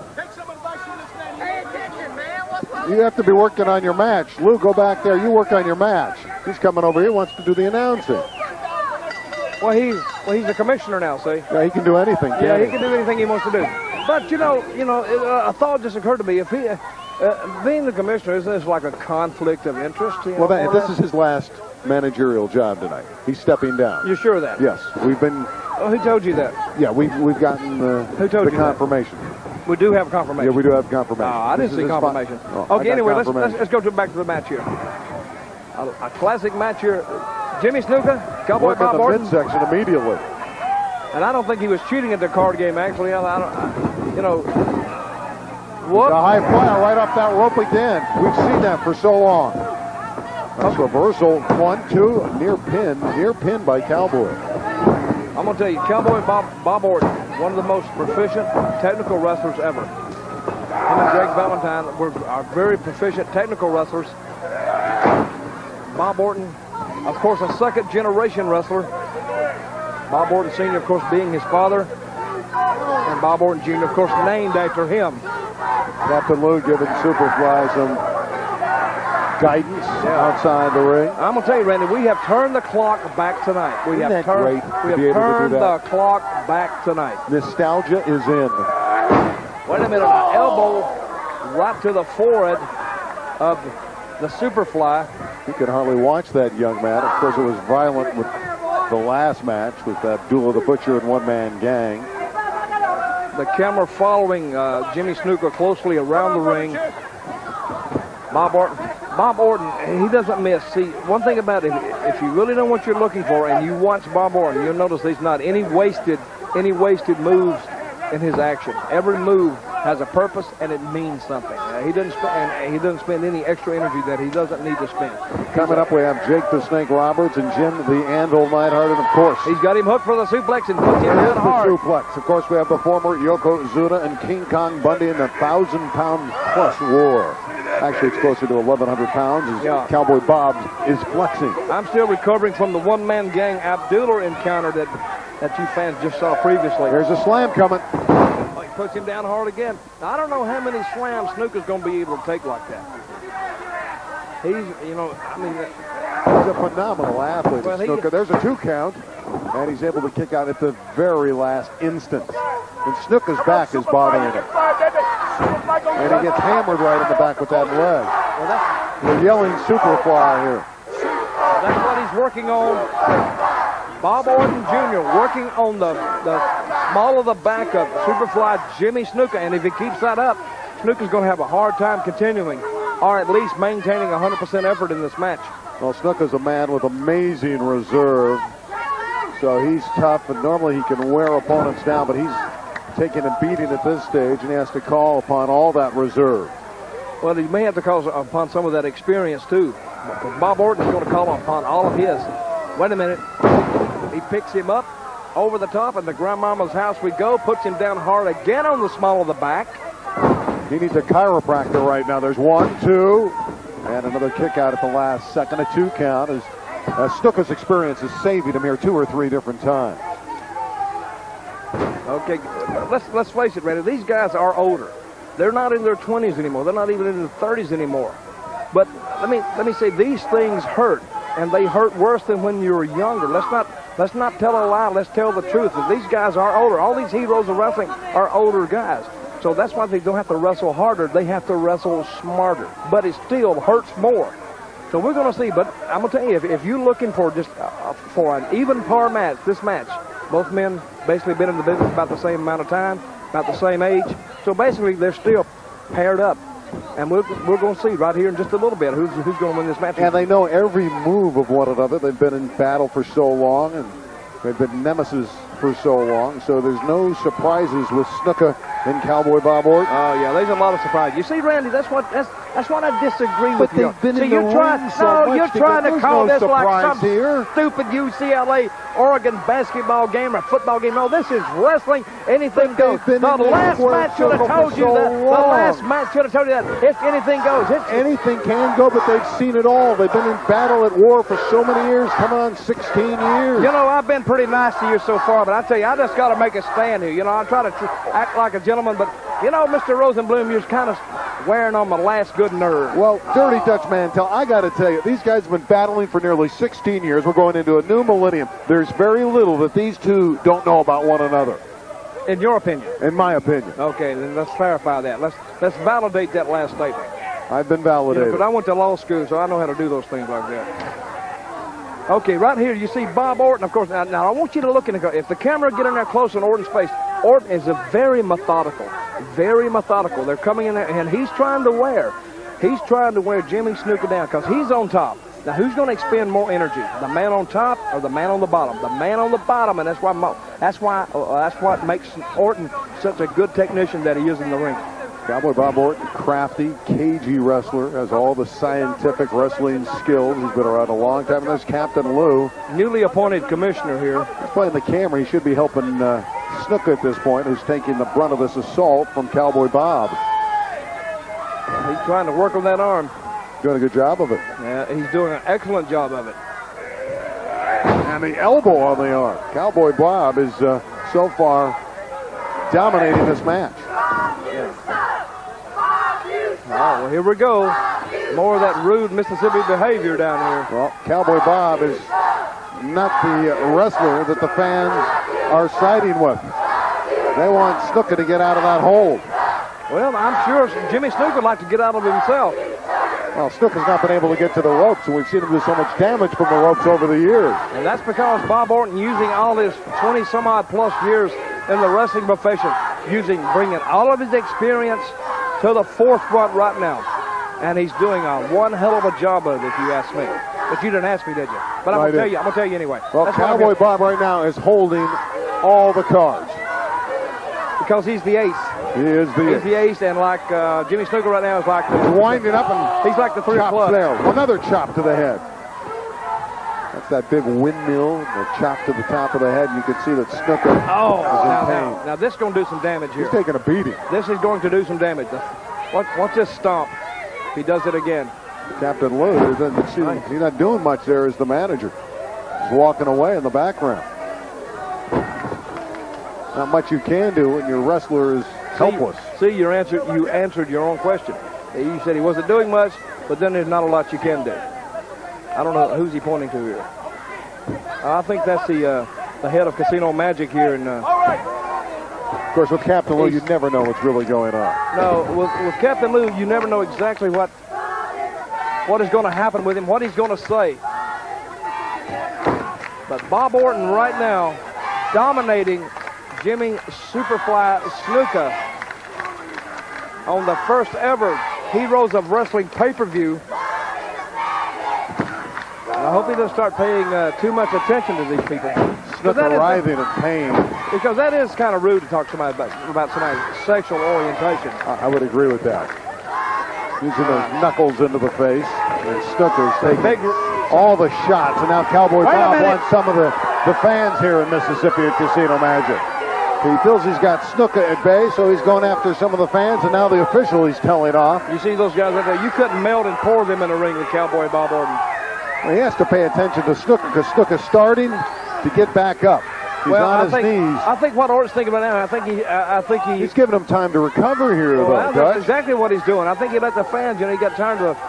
You got to put the man down when you have a chance. Now these guys don't wrestle every day anymore. They don't wrestle like 30 days a month.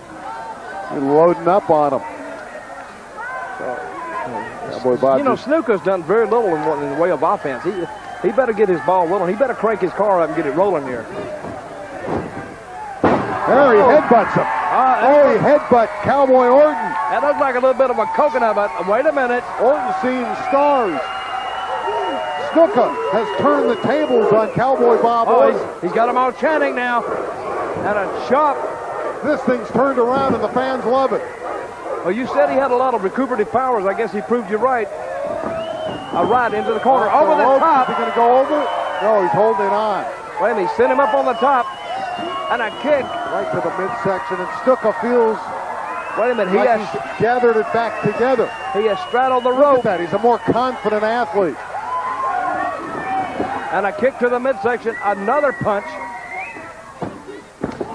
Chop. That chop right to the face. Wait a minute.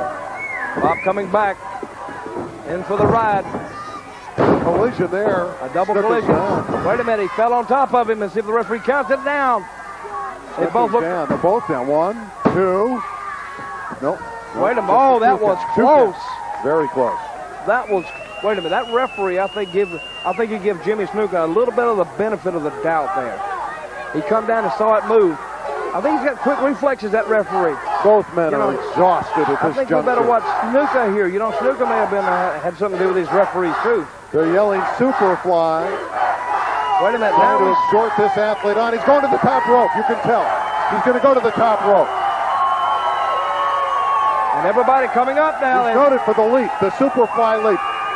He's up on that top rope, but Orton won't let him go. Cowboy Bob has seen that leap all too often. He sort of did a little low bridge drop on that top rope. Okay, Bob. Come on, Orton. You need to pull it together right now. Pull it together. Come on. Brain buster him. Brain buster him. Come on.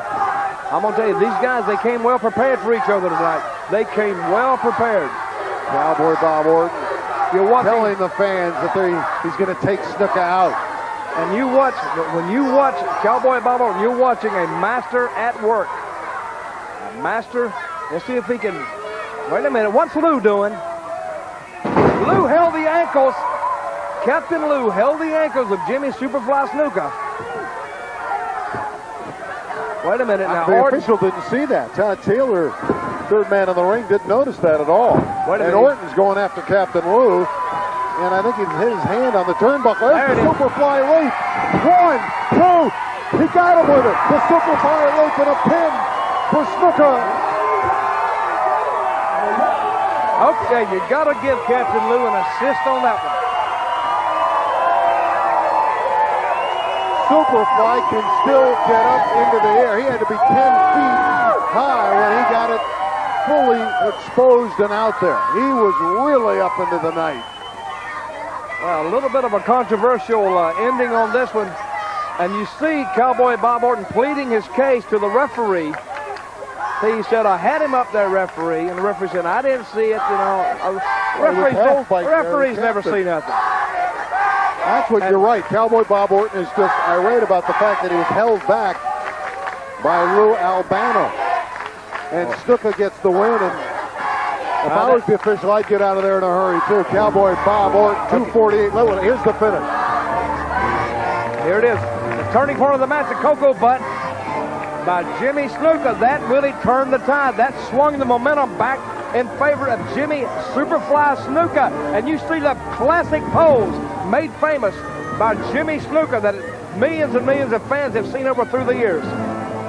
Now he gives him the ride here, up and over the top. And then we're watching we got another little sequence coming up here as we see Bob Orton floating up on top. Jimmy Superfly Snuka eyeing his prey.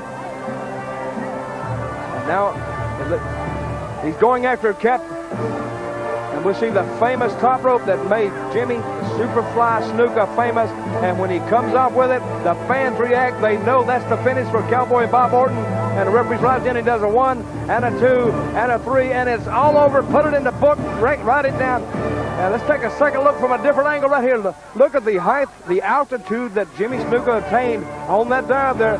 Referee counts 3 again. Hey, we can watch it 100 times. It's not going to change. Jimmy Snuka victorious over Cowboy Bob Orton Jr. here tonight. Pay-per-view Heroes of Wrestling. And a disconsolate Cowboy Bob Orton in disbelief that he was held back by manager Lou Albano, and that gave Jimmy Superfly Snuka an opportunity. He came down with the flying leap to close out Cowboy Bob Orton. Well, we've seen that magic before. Still to go, we have Jake the Snake Roberts and Jim the Anvil Neidhart, and of course the big one, the former Yokozuna and King Kong Bundy. And speaking of Jake the Snake Roberts, he's with our man Michael St. John. Thank you, gentlemen. Back here I have a man of legendary proportions, a man, Jake the Snake Roberts. He is a man that you all recognize. He's a legend. Come on, Jake, get on in here. The folks want to hear from you. What I'm saying right now is this. You know, you get a casino, and everybody says, well, gosh, a casino, you should gamble. Let me tell you something, Anvil. You don't want to play cards with me because I'll cheat. Okay? I cheat. You want to play 21? I got 22. You want to play blackjack? I got 2 of those too. You want to play aces and eights? Maybe I got too many of those too. Bottom line is this. You do not gamble with me. The only thing you should gamble is this. Listen to me. When you walk in a casino and you want to gamble, the main thing is you should realize this. To gamble, you must accept losing. I don't accept losing. And neither does Damien. Damien, my friend. My friend Damien is right here. You see Damien? Yeah, he just stuck his head out at Nice pile of snake, huh? Oh. You don't want to see us, do you? Well, I Let me know. show you something. Yeah, that's Let okay, me show you Jake. No, I tell you what, Anvil. Go ahead, Anvil. Roll the dice. Mr. Cameraman, get your ass back up here. Hello? I'm talking to you. Get the camera back up here. That is not what you need to worry about, Anvil. The bottom line is this. When the DDT comes, then the snake comes out. Worry about the DDT. DDT. DDT. DDT. DDT. DDT. DDT. DDT. Think about it. A man of his word, Jake the Snake Roberts. Back to ringside. Ladies and gentlemen, our next match of the evening will be singles competition. First off, coming to the ring from Reno, Nevada, he weighs in at 256 pounds, Jim the Anvil Neidhart.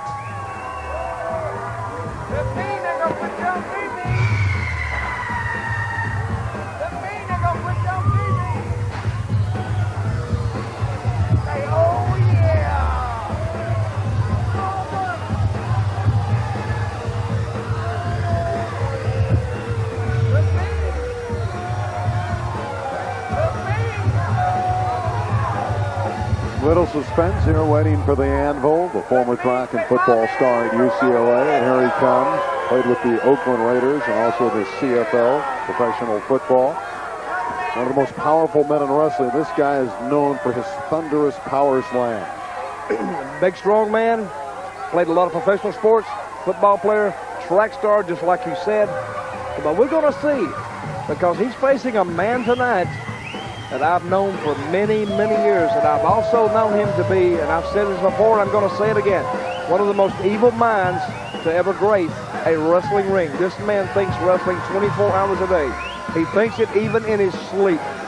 And when he has a nightmare, it's about wrestling, and when he has a nice dream, it's about wrestling. But rest assured, this guy, when he comes down, a master tactician, thinking wrestling all the time.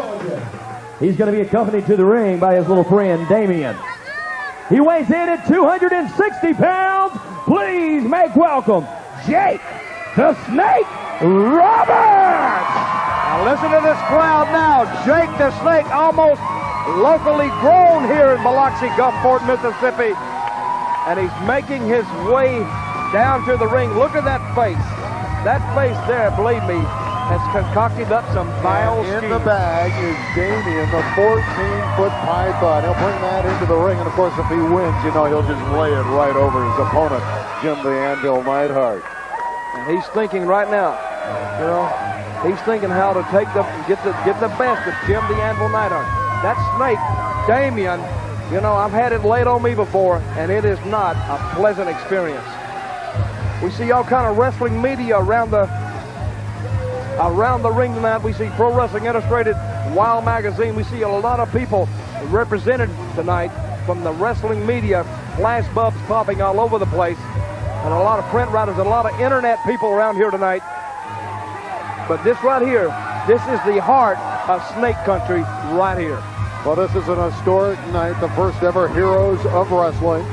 And Jake the Snake Roberts, very, very crafty, maniacal, devilish, and calculated. Wait a minute, he walked back to the... Of course, one of his great calculations is to have that snake with him. Wait a minute, he walked back... Look, to me, this has got to be a psychological ploy, if you ask me. Exactly what it is. He left Damien at ringside, knowing Jim the Anvil Neidhart is not going to mess with that snake. He can leave the snake there. The snake is unprotected, but the snake can protect itself. Well, the Anvil does not appear to be bothered by it all. Well, he's raising his arm saying, this doesn't bug me one iota. Well, it shouldn't bug him because the snake is still in the bag. Yeah, he's still safe. Here comes Jake the Snake Roberts back. Trying to win the battle of the psychological warfare here. Now, Jake the Snake, have you ever heard the story of his life? He's led a very interesting life. And he'll tell you by his own admission, he's made a lot of mistakes. And everybody makes mistakes. Jake has made probably more than his share, but I'm going to tell you, the people here, they love Jake the Snake. He was one of the first to come to Casino Magic. He's been waiting a few days for this match, just waiting to get at Jim the Anvil Neidhart. Of course, Anvil, again, one of the most powerful men in all of wrestling. Still in a little older age, he still can throw you all around the squared circle. Of course, the brother-in-law of Bret Hart, Davey Boy, wrestling background, of course, trained by the legendary Stu Hart in Calgary, Canada. Of course, Jake the Snake, no stranger, even as a small child. His father, a professional wrestler, Grizzly Smith, 6'10" Kentuckian. David Dwinell is the third man in the ring officiating this match.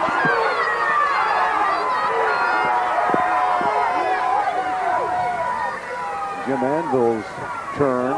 Jim Anvil Neidhart to work the crowd. Now, I've said this before tonight, but if you tune in late, Fans, you're looking at guys who, you know, you see WWF, you see WCW, you see the big surge of popularity that professional wrestling is enjoying today.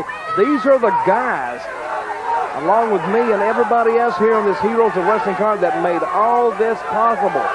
Jim the Anvil Neidhart, of course, a big star in the WWF. Jake the Snake Roberts, Intercontinental Champion with the WWF and wrestler in every regional territory in the United States. These guys have paid their dues. And now they're coming back and they're giving the fans another look at them. And I think it's great. The Heroes of Wrestling, big debut here tonight, here in Biloxi, Gulfport, Mississippi, here at Bay St. Louis at Casino Magic. And I think it's a great night, an historical night. And I've said that, I may have said that too many times, but it is an historical night if you're a dyed-in-the-wool wrestling fan. Well, they certainly built the foundation. We finally have begun after the big build-up. Neidhart and Roberts and Jake the Snake throws down the anvil. That snake is ominous in the corner right behind How Anvil. big is that snake? It's 14 feet. How do you know? That's what they told me. It's written down right in front of us. Oh. There, 14 feet in that bag. I thought you may have got down like measured it or No, something, I'm not getting that close to the snake. You know, because I know how accurate you like to be. Randy. I want to be You like accurate, but I'm not getting close to that thing. Okay, Jim the Anvil Neidhart backing off right then because Jake backed up right over the snake. And you said it didn't bother Neidhart, but he didn't spend any extra time over there in that corner. And the people, I think, they want to see that. They want to see Damien make a big appearance here. Oh, my there he God, look at that. Look at that reptile in there. They lock up, as Gordon Soley, the Dean of Wrestling Commentators, used to say, collar and elbow. Right to the midsection goes the anvil, and he pokes him in the eye, and then on top of the head. And another chop. Sort of working over Jake right now. Damien making some, you know, that opening's open there. That snake could get out. It's going to get out. Yeah, well, I'm telling you, that damn thing gets out, I'm gone. If he comes slithering over here, you know, you'll be doing it by yourself, Randy. I have a healthy respect for concrete, metal, and snakes. That's another thing I left out a while ago. Okay, the Anvil Neidhart taking advantage of Jake the Snake now. Again, here's where that strength comes into play. He's just so strong, the anvil, holding onto that arm, and you can see that Jake the Snake is worse for wear. He can break your arm with that kind of shot, can Anvil. Yeah, I'll tell you, that Jake's been through some wars. He has been through some wars. He might have some help, though, with that python, 14 feet ominously in the corner right behind him. Well, the crowd getting behind him.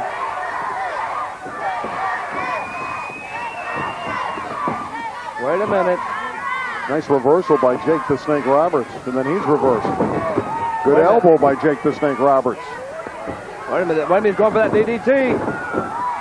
Now that shows a healthy respect for Jake's signature move, the DDT. Wait a minute, that snake is out. I'm gone. Wait a minute, that snake is getting out. Where is that snake? That snake is moving. Hadn't gone very far yet. The DDT just stands simply for the end. He's walking over there. Neidhart is walking over there toward that. Anvil's glancing at you. Dutch and Anvil about ready to go at it. Dutch, relax. You don't want to get mixed up. This guy's still. Wait a minute, he's halfway out. What the heck? Get that snake back in there before he just runs rampant. You don't like snakes? Oh, I love them. Yeah. Hey, wait a minute. I think Lou Albano, the commissioner, should come out here and sort of enact some of his newly appointed duties here and put that snake back in that bag. Wait a minute. Yeah, I believe the Fostone lawyers do not believe from a legal... He's bringing it out right now. Oh, my God! I'm out of here. Wait a minute. Look at the size of that thing. 14-foot python. He's showing it to everyone, and the Anvil's out of here. The Anvil's out of sight. He's gotten out of harm's way, and the fans love the snake. Wow, look at the size of that thing. Look at where the Anvil is. He's about ready to leave and go up the ramp. Well, I don't blame him. Well, Jake the Snake right now having a bit of a good time, I would say, with Damien out of the bag.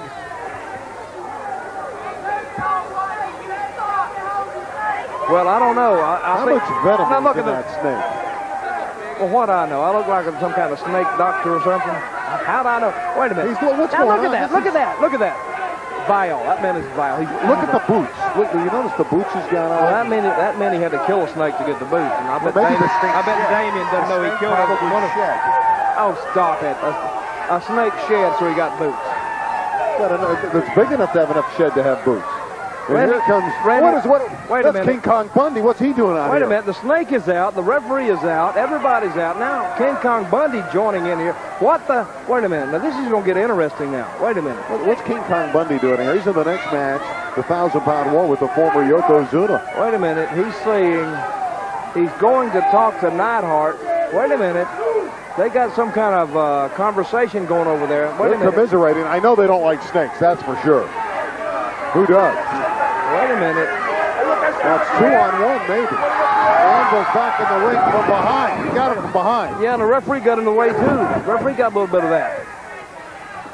Now we got an extra, an added element out here. King Kong Bundy. You know, he can't be just a regular-sized guy. It's got to be King Kong Bundy coming out. He's the walking condominium. The walking what?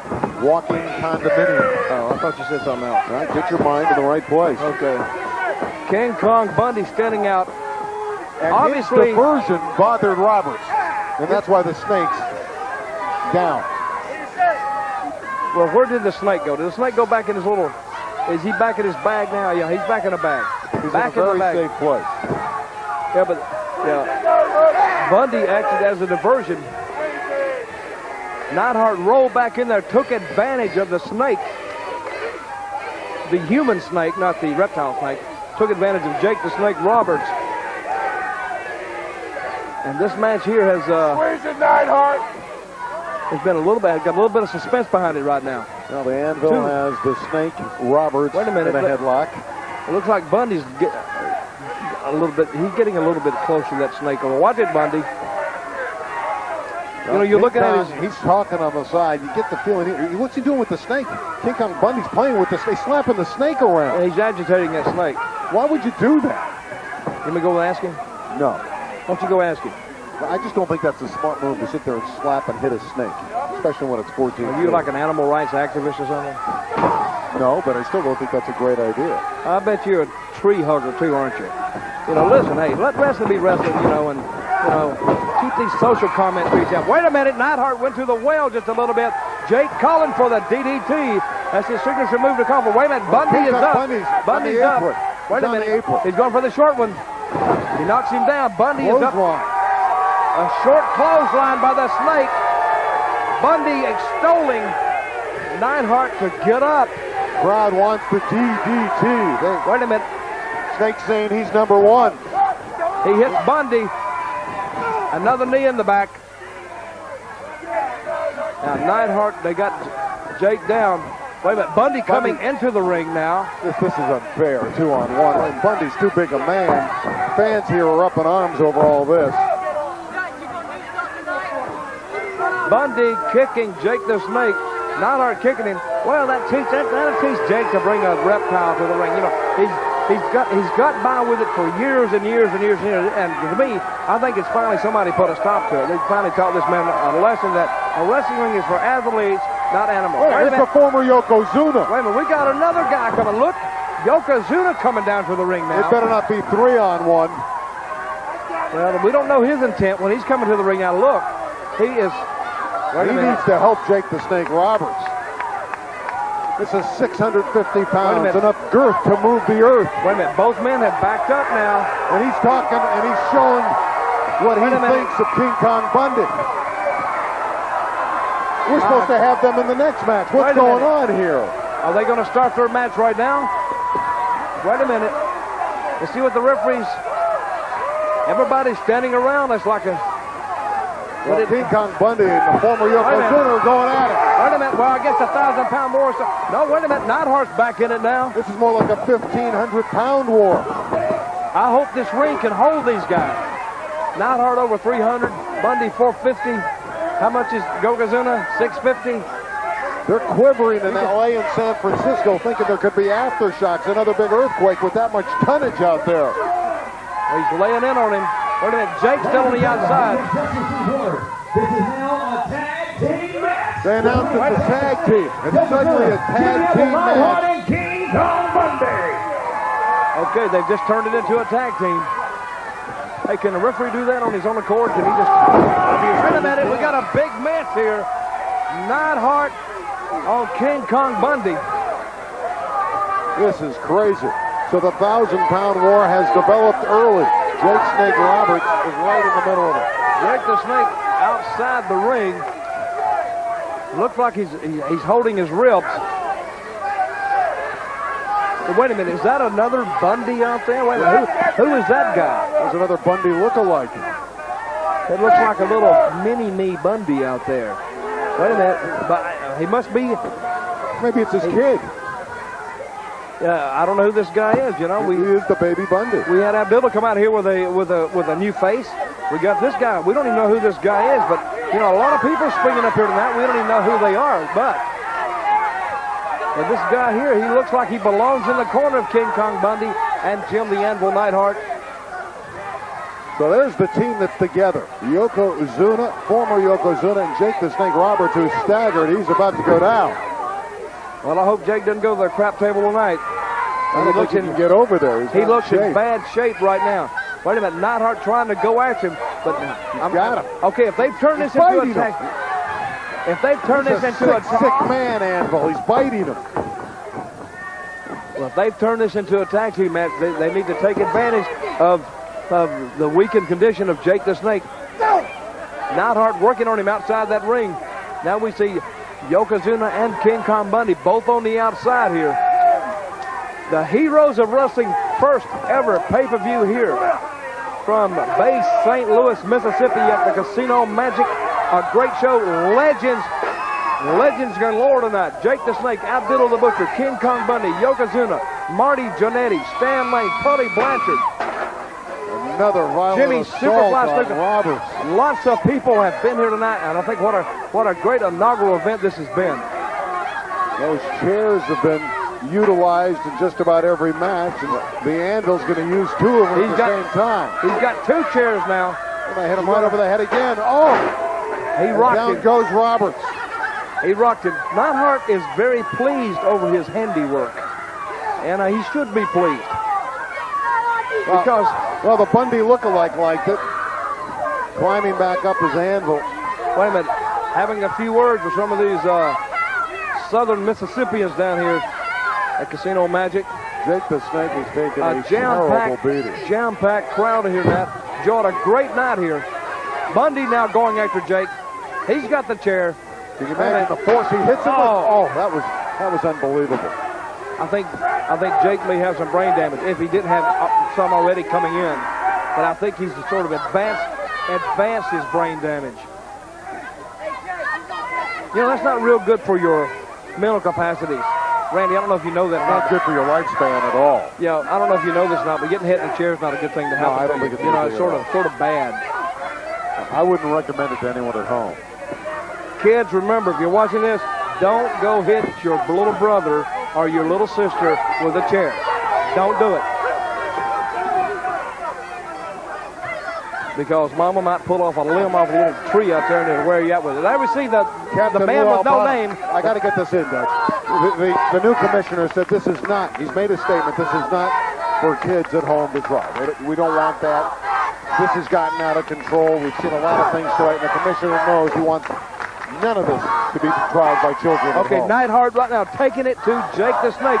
Jake the Snake, since they got the drop on him, has sort of been on the receiving end of all this punishment that Neidhart and King Kong Bundy have been dishing out. They're kicking the daylights out of Jake the Snake. Yokozuna, former Yokozuna, just helpless in the corner because count, Ralph, count. Can't get the tag. Count. One. Nope, not enough. Bundy didn't pin him for the count. Of course, Bundy loves the 5 count. Ooh, that flying elbow. Yeah, but I think he's settled tonight for just a 3. Wait a minute, his foot is on the rope. It is on the rope. And the man with no name out there, the mini Bundy, he tried to push the foot off. There's the tag, so the Anvil's back in. He needs, and now this is a tag match, like they said, and I'm sure it is. Yokozuna in the corner. Jake needs to make a tag to him. Well, he's got to get over into the corner. I don't think Jake knows where he is.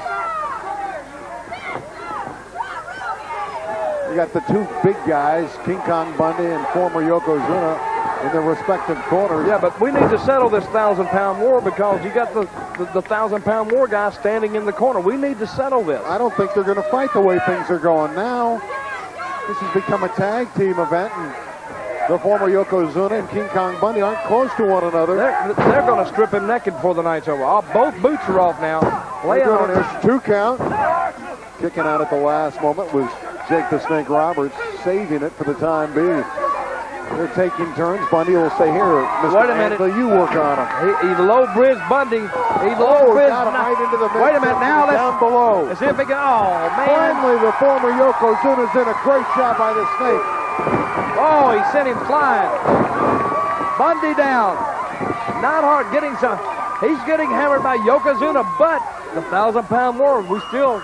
How are we going to settle that? He's the size of Mount Fuji, and he is hammering the anvil into submission. And he's erupting right now, too. All the while, Bundy and Jake the Snake are mixing it up. He got him in the short ribs again. A big splash. That's 500 pounds. 1, 2, 3. Okay. Bundy pinned him. They got him. King Kong Bundy the winner. Excellent. Excellent, King Kong. An excellent. Ladies and gentlemen, your winner, Jim the Anvil Neidhart and King Kong Bundy. So the Anvil Neidhart and King Kong Bundy on the pin on Jake the Snake Roberts and the former Yokozuna. And Bundy and Neidhart. But what about the match between King Kong Bundy and the former Yokozuna, the 1,000-pound plus war? Wait a minute, they got him. They got the little Bundy in the ring now. I guess that's his name. I don't know. We've named him Little Bundy. They want the DDT, the finishing shot that would be applied by Jake the Snake Roberts. Wait a minute, it doesn't look like Bundy and Yokozuna are coming back to try to save this guy. Wait a minute. The little Bundy may take the ass kicking that they wanted to give to that's painful. That's hard to watch. I couldn't get it out in anticipation of what was going to happen. That's a 650-plus man right there, and little Bundy is in desperate need of help. Wait a minute. Don't do it, Jake. Oh, here comes the python. Wait a minute. There he goes. He laid the python on little Bundy. What if that snake ate that guy? What if he just started chewing him and, the snake's got a big belly after about 10 minutes? I wouldn't want to be little Bundy.